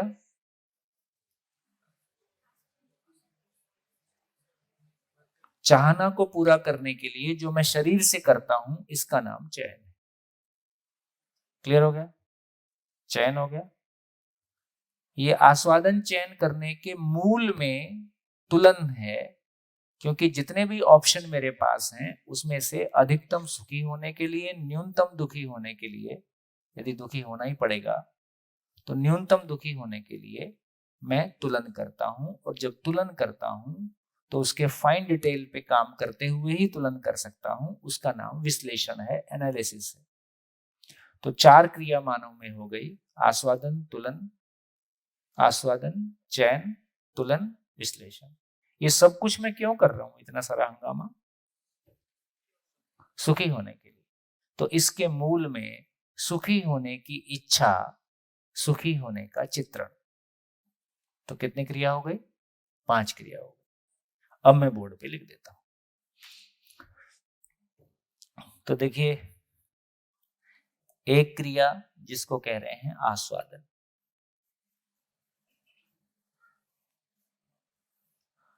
आस्वादन के आधार पर चयन होता है और जो चयन होता है उसके आधार पर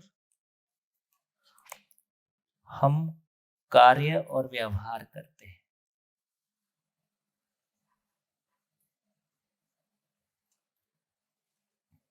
और कार्य और व्यवहार शरीर से करते हैं। आस्वादन के मूल में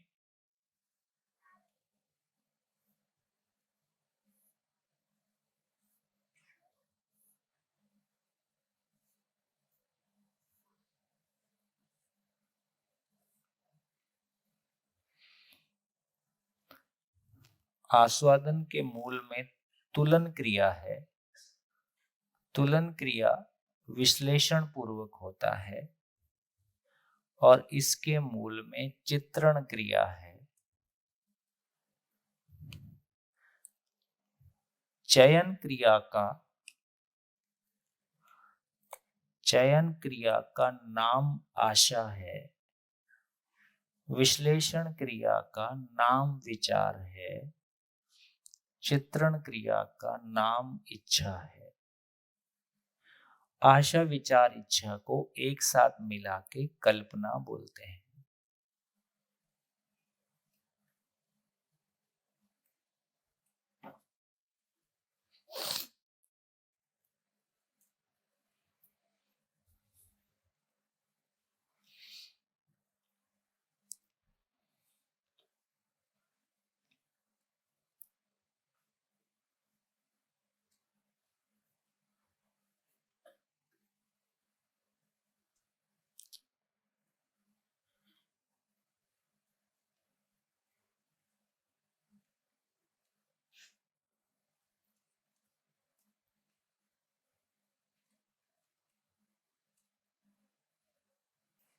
नहीं, देखो इसमें हिंदी इंग्लिश गुजराती का मामला नहीं है, ये सभी के लिए उतना ही नया है ना, क्योंकि शब्दों की परिभाषा ही अलग है।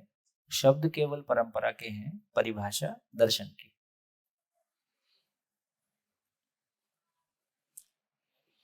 हाँ जी, अब आगे चलें। अब देखो, ये भी बात समझने की है कि सही अर्थों में कार्य और व्यवहार की अब हमारी समझ क्या है। तो बताओ, कार्य और व्यवहार में क्या अंतर है? कार्य और व्यवहार में क्या अंतर है? हाँ जी, जो पहली बार शिविर कर रहे हैं उनसे बात हो रही है।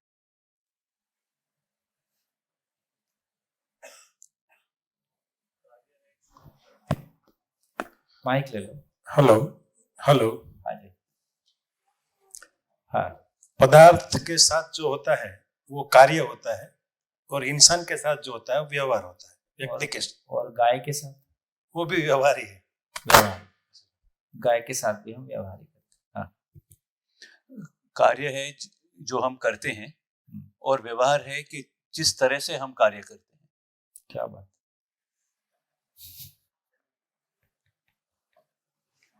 कार्य यानी हम अपने शरीर के माध्यम से किसी भी काम को कर रहे हैं तो वो कार्य है, लेकिन उस कार्य को करके हम क्या व्यक्त करना चाहते हैं वो हमारा व्यवहार है। ऐसे ही तुक्के कई प्रकार से मारे जा सकते हैं। जी, माइक लीजिए, माइक। हम अपने आप से जो करते हैं इधर, वो कार्य है, और हम दूसरी इकाई से, पत्नी से जो करवाते हैं व्यवहार, व्यवहार है। देख रहे हो हालत। मैं वही सोचता हूँ यार, कल कैसे चल गई दुनिया अभी तक। कल जो गुजराती में लिया था उसमें ये बात हुई थी। बोलिए बोलिए। हाँ, मतलब वही कि जो पदार्थ के साथ होता है वो कार्य होता है, गाय के साथ वो शायद व्यवहार ही। व्यवहार। તો કલ વાત હુઈ थी, કાલે આપણે જ્યારે ગુજરાતીમાં વાત કરી ત્યારે થઈ હતી કે કોઈ વખતે માણસની સાથે થાય છે એ વ્યવહાર છે, અને માણસ સિવાય ત્રણ અવસ્થાઓ છે, પદાર્થ, પ્રાણ અને જીવ, એ ત્રણની સાથે જે થાય છે એને કાર્ય કહેવાય। परिभाषा लिख देता हूं ताकि ध्यान में ठीक से आ जाएगा। तो देखो, व्यवहार की परिभाषा है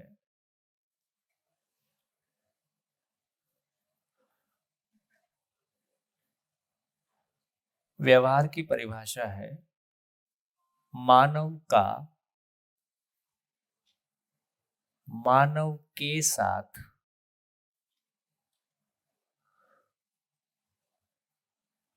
सुखी होने के लिए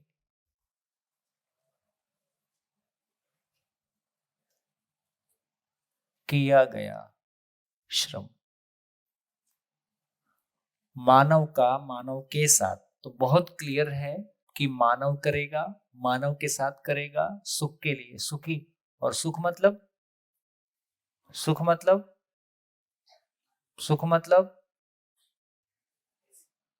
अरे सुख मतलब क्या? समाधान, है ना? सुख मतलब समाधान।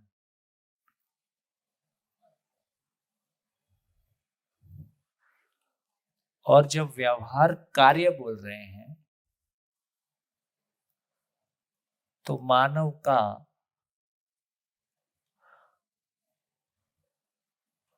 मनुष्येतर प्रकृति, मनुष्येतर मतलब अदर देन ह्यूमन बीइंग, पदार्थ अवस्था, प्राण अवस्था, जीव अवस्था, मनुष्येतर प्रकृति के साथ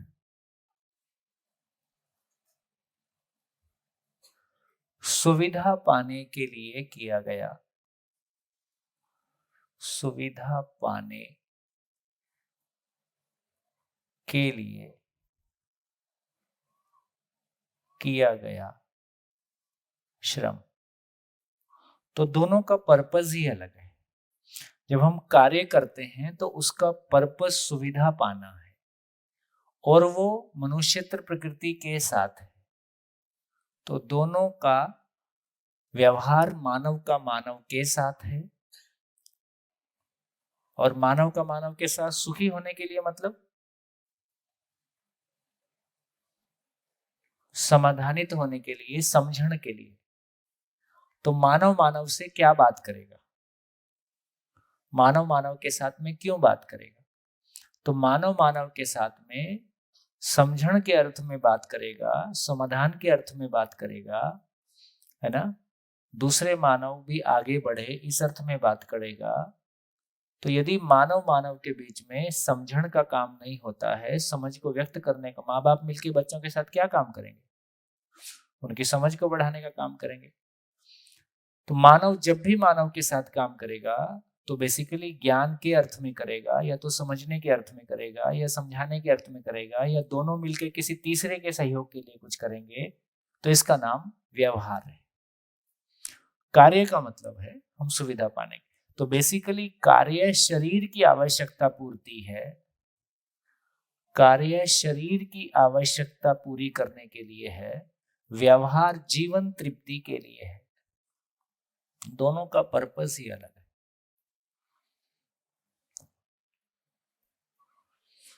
अभी हम घर में क्या कर रहे हैं? सुबह से शाम तक कार्य कर रहे हैं कि व्यवहार कर रहे हैं? तो शरीर को खाना खिलाना कार्य है कि व्यवहार है? कार्य है। तो इसका मतलब है कि अभी हम जो कर रहे हैं, शरीर को बनाए रखने से लेके, शरीर के लिए कुछ कमाने से लेके, जो कुछ भी कर रहे हैं वो सब कार्य की श्रेणी में है। तो अभी हमने मानव के साथ में व्यवहार किया है कि कार्य किया है? घर के लोगों के लिए भी हमने खाना बना दिया, घर की व्यवस्था कर दी, किसी को एक जन कमा के ले आया, दोनों कमा के ले आए, कुल मिला के हम कार्य, मानव के साथ भी कार्य ही कर रहे हैं। इसलिए सब कुछ होने के बाद भी जीवन तृप्ति नहीं है। एक संबंध गिला शिकवा शिकायत से मुक्त नहीं है। इससे ये सिद्ध होता है कि हमारी व्यवहार करने की योग्यता है ही नहीं। हमने आज तक व्यवहार किया ही नहीं, क्योंकि जिंदा रहने के धरातल पर स्वयं को शरीर मानते हुए हम शरीर की आवश्यकता पूर्ति के लिए बातचीत कर रहे हैं, जीवन जागृति के लिए, जीवन तृप्ति के लिए, समझण से सुखी होने के लिए ऐसी कोई चर्चा ही हमारे बीच में नहीं। ज्यादा से ज्यादा संवेदनशीलता तो ज्यादा से ज्यादा होता है तो दूसरों के जिंदा रहने के लिए कुछ कर देते हैं, ये भी कार्य ही हुआ। शरीर के जिंदा रहने के लिए कुछ किया तो वो भी कार्य ही हुआ। क्या समझ में आया?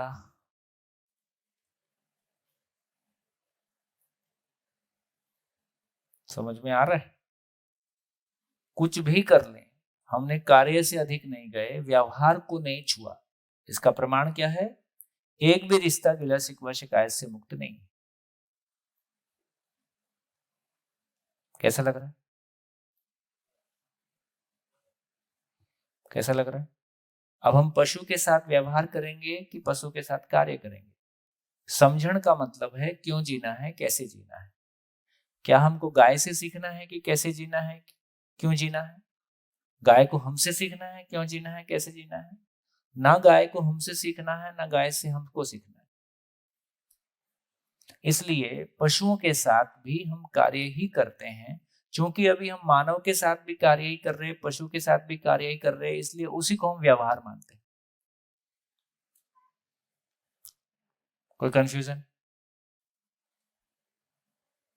ठीक हो गया? गलती हो गई? चलिए तो आगे चलते हैं। उदास हो गए आप लोग? है? क्लियर नहीं हुआ? ये देखो, कितने लोग को क्लियर नहीं हुआ? हाथ उठाइए। ओहो, अरे इसमें क्या साफ साफ तो बात हो रही है। मानव को व्यवहार का मतलब क्यों जीना है, कैसे जीना है, इसकी समझ के साथ, यदि एक परिवार समझण के साथ है तो फिर नहाना धोना, मानव के साथ जो कुछ भी कर रहे हैं सभी व्यवहार के अंतर्गत आ जाता है। लेकिन मूल बात इतनी है कि अभी हम क्यों जीना है, कैसे जीना है की तो कोई बात कर नहीं रहे। हम तो केवल जिंदा कैसे रहना है इसकी बात कर रहे हैं। तो जिंदा कैसे रहना है उसके लिए कुछ कमा लिया, उसके लिए घर बना लिया, उसके लिए अपना खाने पीने का मामला सेट कर लिया, और बच्चों को भी जिंदा रहने के लायक बनाने के लिए उनको भी पढ़ने भेज दिया। कल वो भी जिंदा रहने की योग्यता पा गए। तो जिंदा रहने की योग्यता जब हम पा रहे हैं तो बेसिकली हम शरीर को जिंदा रखने का काम कर रहे हैं। शरीर अपने आप में यदि देखें तो कोशिकाओं से बनी हुई रचना है, वो भी मनुष्यतर प्रकृति का पार्ट है। तो बेसिकली हमने शरीर के लिए कुछ किया, जीवन शक्तियों को शरीर के लिए, जड़ के लिए इस्तेमाल किया, सुविधा पाने के लिए इस्तेमाल किया, जिंदा रहने के लिए इस्तेमाल किया। इसलिए जो कुछ अभी हम जिंदा रहने के धरातल पर कर रहे हैं सब कुछ कार्य की श्रेणी में आ गया। व्यवहार इसमें है ही नहीं, व्यवहार नहीं है, इसका प्रमाण क्या है? एक भी रिश्ता गिला शिकवा शिकायत से मुक्त नहीं है, हम खुद भी गिला शिकवा शिकायत से मुक्त नहीं है। इसका मतलब है कि व्यवहार हमको नहीं आया। व्यवहार का मतलब समाधान से है। यदि समाधान मानव में होगा तो शिकायत की फैक्ट्री होगा कि सॉल्यूशन की फैक्ट्री होगा? वो तो सॉल्यूशन की फैक्ट्री होगा। हम तो उम्र बढ़ने के साथ साथ शिकायत की फैक्ट्री बन रहे हैं। इसका मतलब है व्यवहार की योग्यता समझण की योग्यता को व्यक्त करना है। व्यवहार का मतलब है दो मानव मिलके आपस में जीने को समझने का काम करते हैं, जीने को प्रमाणित करने का काम करते हैं। इसका नाम व्यवहार है। हेलो। हाँ जी, बात पहुंची? इधर इधर। Hello sir. हाँ बेटा। हाँ, तो कर्म क्या है? कर्म का मतलब है, कर्म का एक मतलब तो जब हम फैक्ट्री पे लिखे रहते हैं कर्म ही पूजा है, तब कर्म का मतलब कार्य है। जब हम किसी दर्शन में कर्म लिखा है तो उसमें विचार को कर्म बोलते हैं। तो अभी बोलचाल की भाषा में जो कर्म है वो कार्य है, वो सुविधा के लिए है, जिंदा रहने के लिए है, पैसे कमाने का काम है। ठीक है? तो कार्य ही पूजा है कि कार्य भी पूजा है? कार्य ही पूजा नहीं है, कार्य भी पूजा है। व्यवहार नहीं होगा तो सारा कार्य जिंदा रहने के काम आएगा, कितनी भी ईमानदारी से कर लो। ये अपने आप में पर्याप्त नहीं हुआ।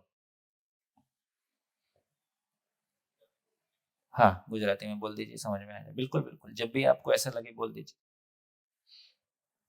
ये समझने लायक बात है, मार्मिक बात है, क्योंकि हम तो ऐसा बहुत बोल रहे हैं कि हम तो बड़ा व्यवहार कर रहे हैं। जी ભાઈ, જે કાર્ય અને વ્યવહારની વાત કરે છે તો આપણે ફક્ત માણસ માણસની સાથે થાય એને કાર્ય વ્યવહાર, અને માણસ અને માણસ સિવાયની બાકીની ત્રણ અવસ્થા સાથે થાય તો એને કાર્ય। આ વાત ફક્ત કોની સાથે થાય છે? हाँ, यदि बिना समझे भी मानव मानव के साथ कर रहा है वो भी कार्य ही है। हाँ। તો આ વાત ફક્ત કોની સાથે થાય છે એના ઉપર આધારિત નથી, પણ આ વાત શાના માટે થાય છે એ વાત આધારિત છે। એટલે હકીકતમાં જે બ્લુ કલર થી ભાઈએ લખ્યું છે કે સમાધાનિત થવા માટે। બોર્ડ દિખાઓ। હા, બોર્ડ દિખાઓ। સુખી થવા માટે, સુખી થવા માટે અને સુખી થવા માટે હજુ પણ આપણા કેટલાય લોકો એવા છે કે જે સમાધાન શબ્દનો ઉપયોગ અહીંયા થાય છે એનો એ સમજે છે, તો એ લોકો એવું સમજે છે કે આ કોમ્પ્રોમાઇઝના અર્થમાં ઉપયોગ શબ્દ છે। આ કોમ્પ્રોમાઇઝના અર્થમાં આ શબ્દ નથી, આ શબ્દ સમજણના અર્થમાં છે। સમાધાન એટલે સમજણ। તો સમજણ માટે હું જે કંઈ કરું છું એ વ્યવહાર છે, અને હું મારા જીવવા માટે, જિંદા રહેવા માટે, ફક્ત મારા શરીર માટે, એના માટે હું જે કરું છું એ કાર્ય છે। એટલે શરીર છે એ રાસાયણિક ભૌતિક પ્રક્રિયાની વસ્તુ છે, એટલે એને સ્વાભાવિક વાત છે કે એને જે જરૂર પડશે એ જરૂર ખાવા પીવાની જે કંઈ જરૂર પડશે એ બાકીની ત્રણ અવસ્થાઓમાંથી જ મળવાની છે। એટલે એના માટે જે કરીશું એ ઓટોમેટિક શું છે કે બાકીની ત્રણ અવસ્થાઓ પાસેથી જ આપણને એ વસ્તુ મળવાની છે। એટલે એ છે એ કાર્ય છે। અને જીવનની જે જરૂરિયાત છે એ જીવનની જરૂરિયાત એ સમજણની છે, અને જીવનની જરૂરિયાત માટે હંમેશા કરવાની વાત આવે તો એ માણસની સાથે જ થશે, કારણ કે માણસ અને ગાય સાથે કે માણસ અને પશુ સાથે થવાની નથી। એટલે એ છે એ વાત છે। એટલે આનો પર્પસ ધ્યાનમાં રાખવાની વાત છે, એ અગત્યની વાત છે કે ભાઈ પહેલામાં વ્યવહારમાં છે એ મને જીવન માટેની વાત છે, અને કાર્ય છે એ શરીર માટેની વાત છે। એટલે આ વાતને ધ્યાનમાં આવ્યું કે હજુ ફરીથી એક વખત બોલું? એને હું ઉદાહરણ આપીને કહું જે મને સમજાવ્યું એમ કે જેમ કે અમે આ જેઠાભાઈના ત્યાં રોકાયા છે તો એટલો પ્રેમ દર્શાવે છે. પછી મારે કાલે ઉપવાસ હતો તો એટલું ધ્યાન રાખીને એમણે કીધું કે તમારે સાંજે કંઈક લેશો, તમે આખો દિવસ કંઈ લીધું નથી. તો એમણે જે ભાવ અને પ્રેમ દર્શાવ્યો માનવ આપણે રહીએ છીએ પણ એમને મને એમ થઈ ગયું કે એમણે આટલું યાદ રાખ્યું એટલે એ વ્યવહાર जीवन व्यवहार थयो ने, ए व्यवहार प्रेम व्यवहार भाव व्यवहार थयो. नहीं मैं बोल देता हूँ ताकि आप फिर आप बोल देना ताकि बाकी कर लोगे. अब ये क्या हो गया, ये इतना हुआ कि एक तो चीज है जिसको हम बोल रहे हैं संवेदनहीनता. मैं दूसरे का ख्याल रखता नहीं हूँ, उसको कब क्या चाहिए तो मैंने उसके जिंदा रहने का ख्याल नहीं रखा.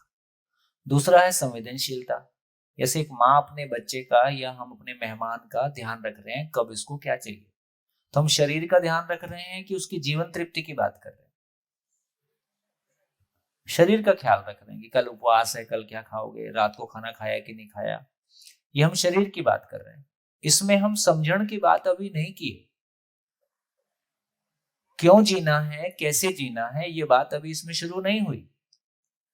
तो लेकिन यदि ये बात शुरू क्यों जीना है, कैसे जीना है की रोशनी में ऐसा समझते हुए फिर हम खाने को पूछेंगे तो व्यवहार ही कहलाएगा.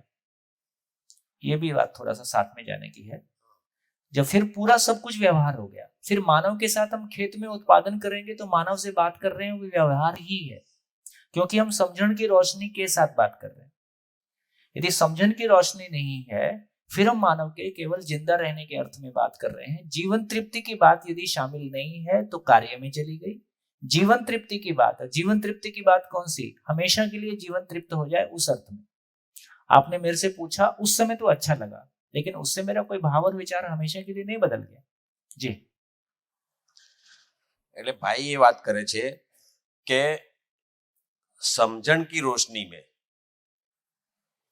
બે જગ્યાએથી આપણને આવે છે. એક સમજણમાંથી આવે છે અને બીજું શરીર બાજુથી આવે છે. આ આખો ચાર્ટ આપણે ઊભો કર્યો છે ત્રીજામાં, એમાં આત્માવાળી વાત છે, એ આત્માવાળી વાત છે અને બીજી બાજુ શરીર છે. એટલે બે જગ્યાએથી આવે છે વાત. એક વાત એવી આવે છે કે સમજણથી આવતી હોય તો એને ભાઈએ કીધું કે સમજ કે પ્રકાશ में, એટલે એક વખતે માણસ જે રીતે વાત કરે છે એ પ્રમાણે અનુભવ સંપન્ન માણસ થઈ જાય, જાગૃત માણસ થઈ જાય, ત્યારે એ સમજણની રોશનીમાંથી જે કઈ વાત આવે તો એ સમજણથી પછી જે જગ્યાએ એમાં જે કઈ કરે તો પશુ સાથે કે બાકીની ત્રણ અવસ્થાઓ સાથે કરશે તો એ ત્યાં હંમેશા કાર્ય થશે અને માણસ સાથે જે થશે એ વ્યવહાર થશે. અને એવા વખતે અલ્ટિમેટલી એનો હેતુ સમજનો હશે તો જે કઈ વસ્તુ હશે એને વ્યવહાર માણસ સાથેનો વ્યવહાર થશે. બાકી હમણાં જે થયું, જે તમે જે વાત કરી એ હજુ પણ સંવેદનશીલતા સુધી જ છે વાત, એ સંज्ञानशीलता સુધી પહોંચતી નથી. ये समझना मेन बात बारीक फर्क है. गुड. नमस्कार भैया जी. एग्जाम्पल चल रहा है इसीलिए. देखो इसका मतलब क्या हुआ, यदि हम ये मान लेते हैं कि हम तो अच्छा ही जी रहे हैं तो फिर आगे बढ़ने की जरूरत नहीं है. जब हम ये पहचान पाते हैं कि हमारा जीना अधूरा है तब हमको आगे बढ़ने के लिए आवश्यकता बनती है. तो अभी तक हमारा का अच्छे आदमी का मॉडल संवेदनशील व्यक्ति है. अभी तक हम संवेदनशीलता में ही आंसू बहा रहे हैं. उसने मेरा ख्याल रखा, उसने मेरा ऐसा किया, ये अच्छी बात है, अच्छी बात है, बुरी नहीं है, लेकिन पर्याप्त नहीं है. ऐसा भैया नमस्कार भैया. एग्जाम्पल की बात चल रही थी इसीलिए समर्थ डायमंड में बैठे वहीं पे चल रहा है. तो समर्थ डायमंड एक कंपनी है, तो एक कंपनी में लोग काम करने के लिए आ रहे हैं, काम कर रहे हैं तो पैसे तो दे ही रहे हैं. तो एक कंपनी ऐसी है कि काम चल रहा है, पैसे दे रहे हैं. एक कंपनी उससे एक स्टेप आगे बढ़ी, वेलफेयर ट्रस्ट बनाया, उनके ऑपरेशन वगैरह का भी ख्याल रखती है. तो ये संवेदनशीलता में थोड़े ऊपर उठे. तो उस टाइम पे समाज को लगता है कि कंपनी अच्छी है, लेकिन अच्छा लगना, अच्छा होना नहीं है. हाँ. तो अभी तक जिंदगी संवेदनहीनता की तुलना में अच्छी ही है, इसको अच्छा ही कहें. लेकिन जब संज्ञानशीलता के ढंग से देखेंगे तो अभी और यात्रा बाकी है, और अच्छा हो सकते हैं. तो समर्थ डायमंड ने इससे भी आगे का स्टेप लिया है कि भाई जीवन विद्या नाम की कोई चीज है और वो भी मैं अपने कर्मचारी को दूंगा. तो ये तीसरे स्टेप पे बहुत ही मेरे ख्याल से 1% कंपनी भी हो सकती है. बहुत. तो यही शायद आप कार्य और व्यवहार तो समर्थ डायमंड कार्य भी कर रहा है और व्यवहार भी कर रहा है। अब ये व्यवहार के अंतर्गत आ गया। तो देखो ये बहुत सुंदर बात है, बहुत एक काबिले तारीफ बात है कि व्यावसायिक प्रतिष्ठान सामाजिकता के अर्थ में काम कर सकते हैं। अभी तो हम ये इस बात से जूझ रहे हैं कि शिक्षा का व्यवसायीकरण हो गया है, स्वास्थ्य का व्यवसायीकरण हो गया है, हम इससे जूझ रहे हैं। ये हम ऐसी जगह बैठ के बात कर रहे हैं जहां व्यवसाय का सामाजिकरण हो रहा है। तो व्यवसाय भी एक मंदिर हो सकता है, व्यवसाय भी अपनी जीवन जागृति का साधन हो सकता है, व्यवसाय भी सामाजिकता का विस्तार हो सकता है। हमारा पूरा कस्टमर बेस को केवल हम सामान ही नहीं बेचते हैं, हम जिंदगी भी देते हैं। बोलो फिर कैसा होगा कस्टमर बेस? है निरंतर पीढ़ी दर पीढ़ी ग्राहकी चलेगी। बच्चे बोला करेंगे हमारे दादाजी भी यहीं से खरीदते थे। भैया जी आपने एक सूत्र पहले दिन मतलब दशरथ भाई, सीधी बात है, दशरथ भाई बैठे, दिनेश भाई भी बैठे, तो कि मेरा नाम मत लो, तो इसीलिए समर डायमंड ही हम बोलते हैं। तो आपने एक सूत्र दिया था कि हम डायमंड ही नहीं मानव भी बनाते हैं। हाँ। तो उसी सूत्र में थोड़ा जुड़ना चाहेंगे कि डायमंड जो है उसको हम हिंदी में शायद हीरा ही बोलते हैं, गुजराती में हीरा बोलते हैं। हाँ। तो हम पत्थर ही नहीं मानव को भी हीरा बनाते बढ़िया, दोनों काम हो रहे हैं यहाँ, पत्थर गढ़ने का काम भी हो रहा है, मानव को गढ़ने का काम भी हो रहा है। गुड भैया जी। इधर इधर भैया, नमस्कार भैया। हाँ। एक चीज समझना था कि थोड़ा थोड़ा जैसे 4 अवस्था में है तो पशु और पक्षी, तो वो थोड़ा समझ में आता है कि जो जमीन पे चलता है उसको पशु बोलते हैं, जो ऊपर आकाश पे रहता है उसको पक्षी बोलते हैं। लेकिन कंफ्यूजन एक ऐसा आ रहा है कि मानव को हम काफी तरह से डिवाइड किया हुआ है, मानव, मनुष्य और मानस भी मतलब ऐसा बोलते हैं। तो सही वर्ड मतलब अभी तो ऐसा लग रहा है कि मानव ही बोलना चाहिए, पर उसका थोड़ा क्लैरिटी चाहिए था कि मनुष्य, मानस ऐसे हम बोलते हैं, तो सही वर्ड मतलब क्या होना चाहिए? देखो मनुष्य, मानस, मानव तीनों में मन ही केंद्र में है। तो बेसिकली मानव शरीर मन से संचालित है, इसलिए इसका एक नाम मानव है।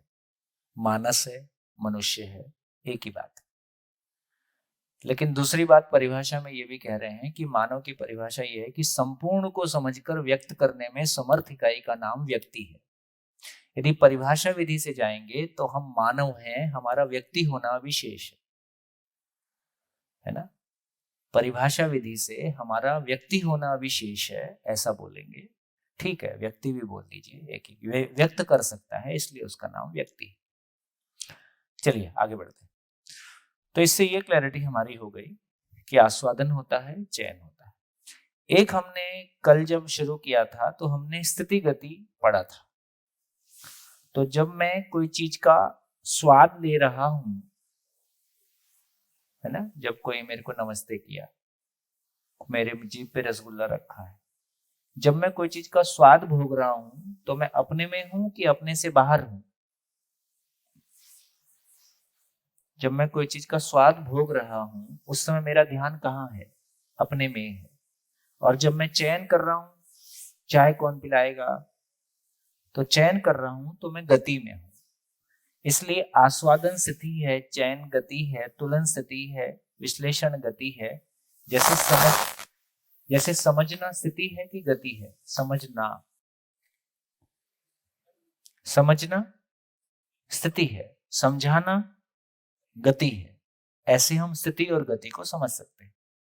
तो यहाँ पे ये बोला कि आस्वादन स्थिति है, चयन गति है, तुलन स्थिति है, विश्लेषण गति है। इस तरह से स्थिति गति के रूप में 5 क्रिया स्थिति क्रिया है, 5 स्थिति क्रिया है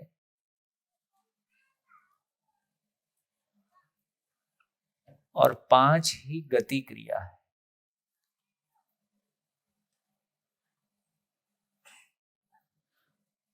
स्थिति में बल होता है, गति शक्ति के रूप में व्यक्त होती है।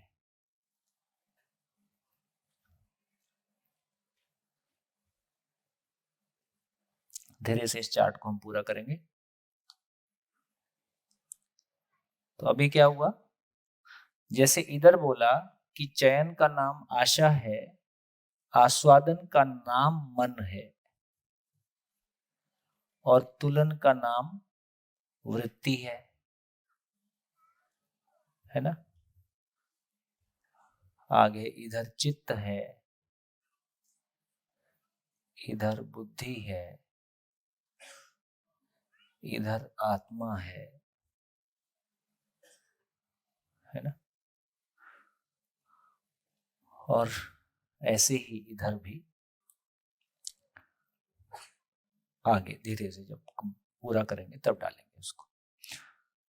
तो देखिए अब थोड़ी सी भाषा को अपनी सेट कर सकते हैं ताकि भाषा में कंफ्यूजन ना रहे। तो हम दो प्रकार की भाषा बना सकते हैं। जैसे पहले समझ लेते हैं कि जैसे आज तक हमने मन शब्द का कितनी बार उपयोग किया है, हजारों बार। लेकिन वाकई में मन बोलने से क्या समझ में आता है?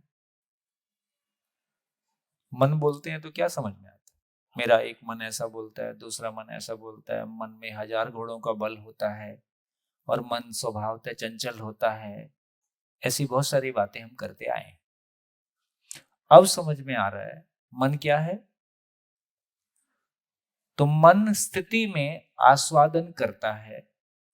मन ही जब गति करता है तो वो चयन करता है, उसको आशा के रूप में पहचानते हैं। एक भाषा बनी।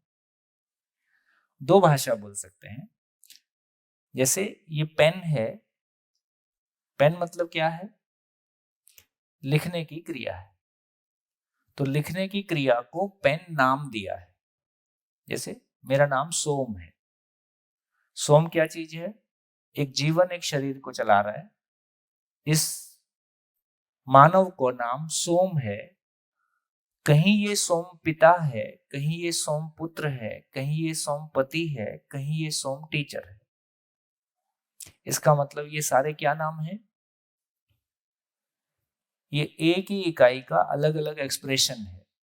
एक ही इकाई, सोम नाम की इकाई कहीं पिता के रूप में व्यक्त होता है, कहीं पति के रूप में व्यक्त होता है, कहीं पुत्र के रूप में व्यक्त होता है, कहीं मित्र के रूप में व्यक्त होता है, कहीं शिक्षक के रूप में व्यक्त होता है। लेकिन ये एक ही इकाई का एक्सप्रेशन है, एक ही इकाई की गति है। इसका मतलब ये हुआ कि मूल चीज क्रिया है। तो क्रिया के रूप में क्या है? आस्वादन क्रिया है और चयन क्रिया है। तो एक भाषा ये बनी कि आस्वादन क्रिया का नाम मन है और चयन क्रिया का नाम आशा है। क्योंकि सारा चयन क्यों हो रहा है? सुखी होने की आशा में। तो सारा सिलेक्शन, सारा चयन सुखी होने की आशा में है। इसलिए चयन क्रिया का नाम आशा है, आस्वादन क्रिया का नाम मन है। या हम दूसरी भाषा प्रयोग कर सकते हैं, स्थिति और गति की भाषा। मन जब स्थिति में होता है तो वो आस्वादन करता है। मन जब गति करता है तो वो चयन करता है और उसको आशा के रूप में पहचानते हैं। वृत्ति में, स्थिति में तुलन होता है। वृत्ति जब गति करता है, जब मतलब हमेशा गति में रहता ही है, स्थिति गति नित्य वर्तमान है, वृत्ति ही गति में विश्लेषण करता रहता है, उसको हम विचार के रूप में पहचानते हैं। तो अब क्या हुआ? मूल में क्रिया का नाम विश्लेषण है और उसको हम विचार के रूप में पहचानते हैं। क्रिया का नाम चयन है, उसको हम आशा के रूप में पहचानते हैं। क्रिया का नाम आस्वादन है, उसको हम मन के रूप में पहचानते हैं। और क्रिया का नाम तुलन है, उसको हम वृत्ति के रूप में पहचानते हैं। क्रिया का नाम चित्रण है, सुखी होने का चित्रण। ऐसा शादी हो जाए तो मैं सुखी हो जाऊं, ऐसा मकान बन जाए तो मैं सुखी हो जाऊं। तो मैं एक चित्र बनाता हूं, या जो कुछ भी मेरी मेमोरी है सुखद दुखद, वो सभी चित्रण में स्टोर रहती हैं और वही मेमोरी बीच बीच में उठ के आती हैं, जिसके आधार पे हम अपने सुखी होने का कोई प्रोग्राम बनाते हैं। तो इस पूरी चर्चा से क्या निकल के आया? अब देखो, अब समझ में आएगा कि मन क्या है। मन क्या है? आस्वादन क्रिया। आस्वादन क्रिया क्या है? आस्वादन क्रिया क्या है? निरंतर सुखी होने की कामना और सुख को भोगने की क्रिया। मन कितना सुख भोगना चाहता है? निरंतर। हम कितना उपलब्ध कराते हैं? मोमेंट्री, क्षणिक। अब मन चुपचाप बैठेगा कि कूदा कूदा फिरेगा? है ना? मेरी 1000 रोटी की भूख है और मेरे को एक टुकड़ा मिला है, तो मैं क्या शांति से बैठूंगा? तो मन की चंचलता क्या है? तो मन की चंचलता का मतलब है मन निरंतर सुख के लिए शोधरत है। मन निरंतर सुख की तलाश में है, इसका नाम चंचलता है। जब भी मन को उसके मतलब का भोजन मिल जाए, जैसे व्यावहारिक रूप में देखें, आज शिविर में हमारा 5वां दिन, 6ठा दिन, आज शिविर में हमारा 6ठा दिन है। हमारा मन जिस दिन आए थे उसकी तुलना में चंचलता बढ़ी है कि चंचलता शांत हुई है? क्यों हो गई ये शांत?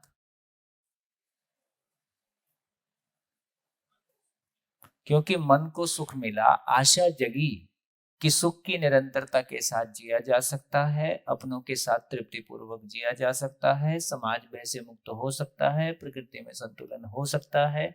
इससे ज्यादा कुछ मैं चाहता नहीं हूं, सभी ऐसा ही चाहते हैं और सभी पूरा हो सकता है।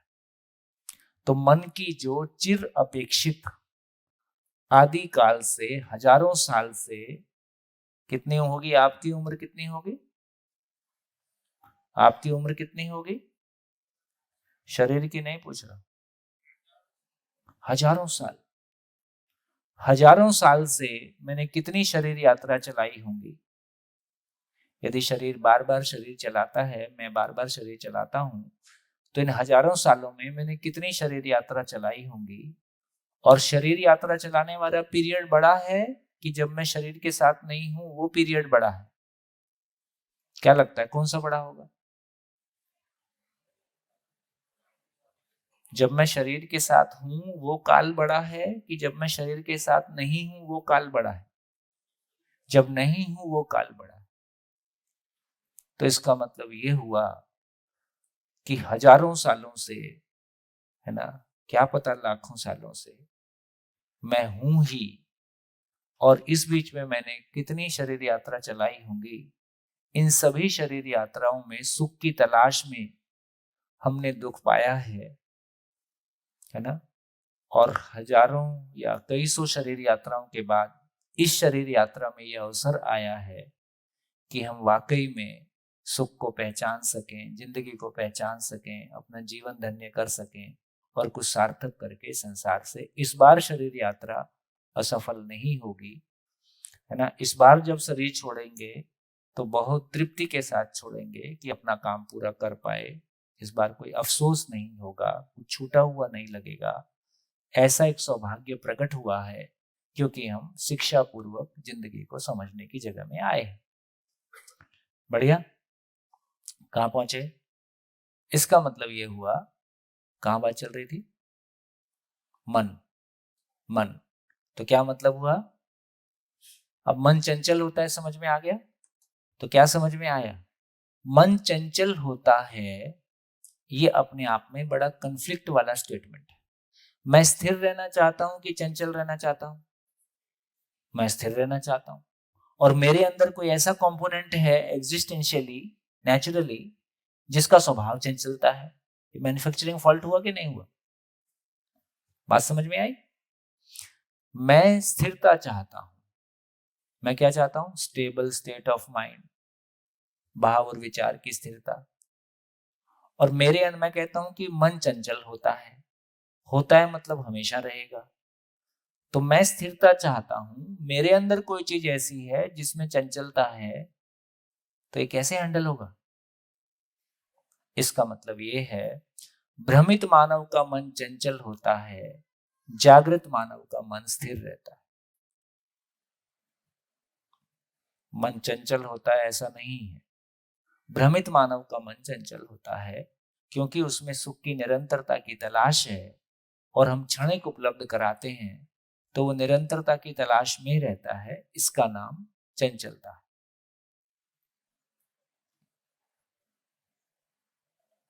क्या समझ में आया?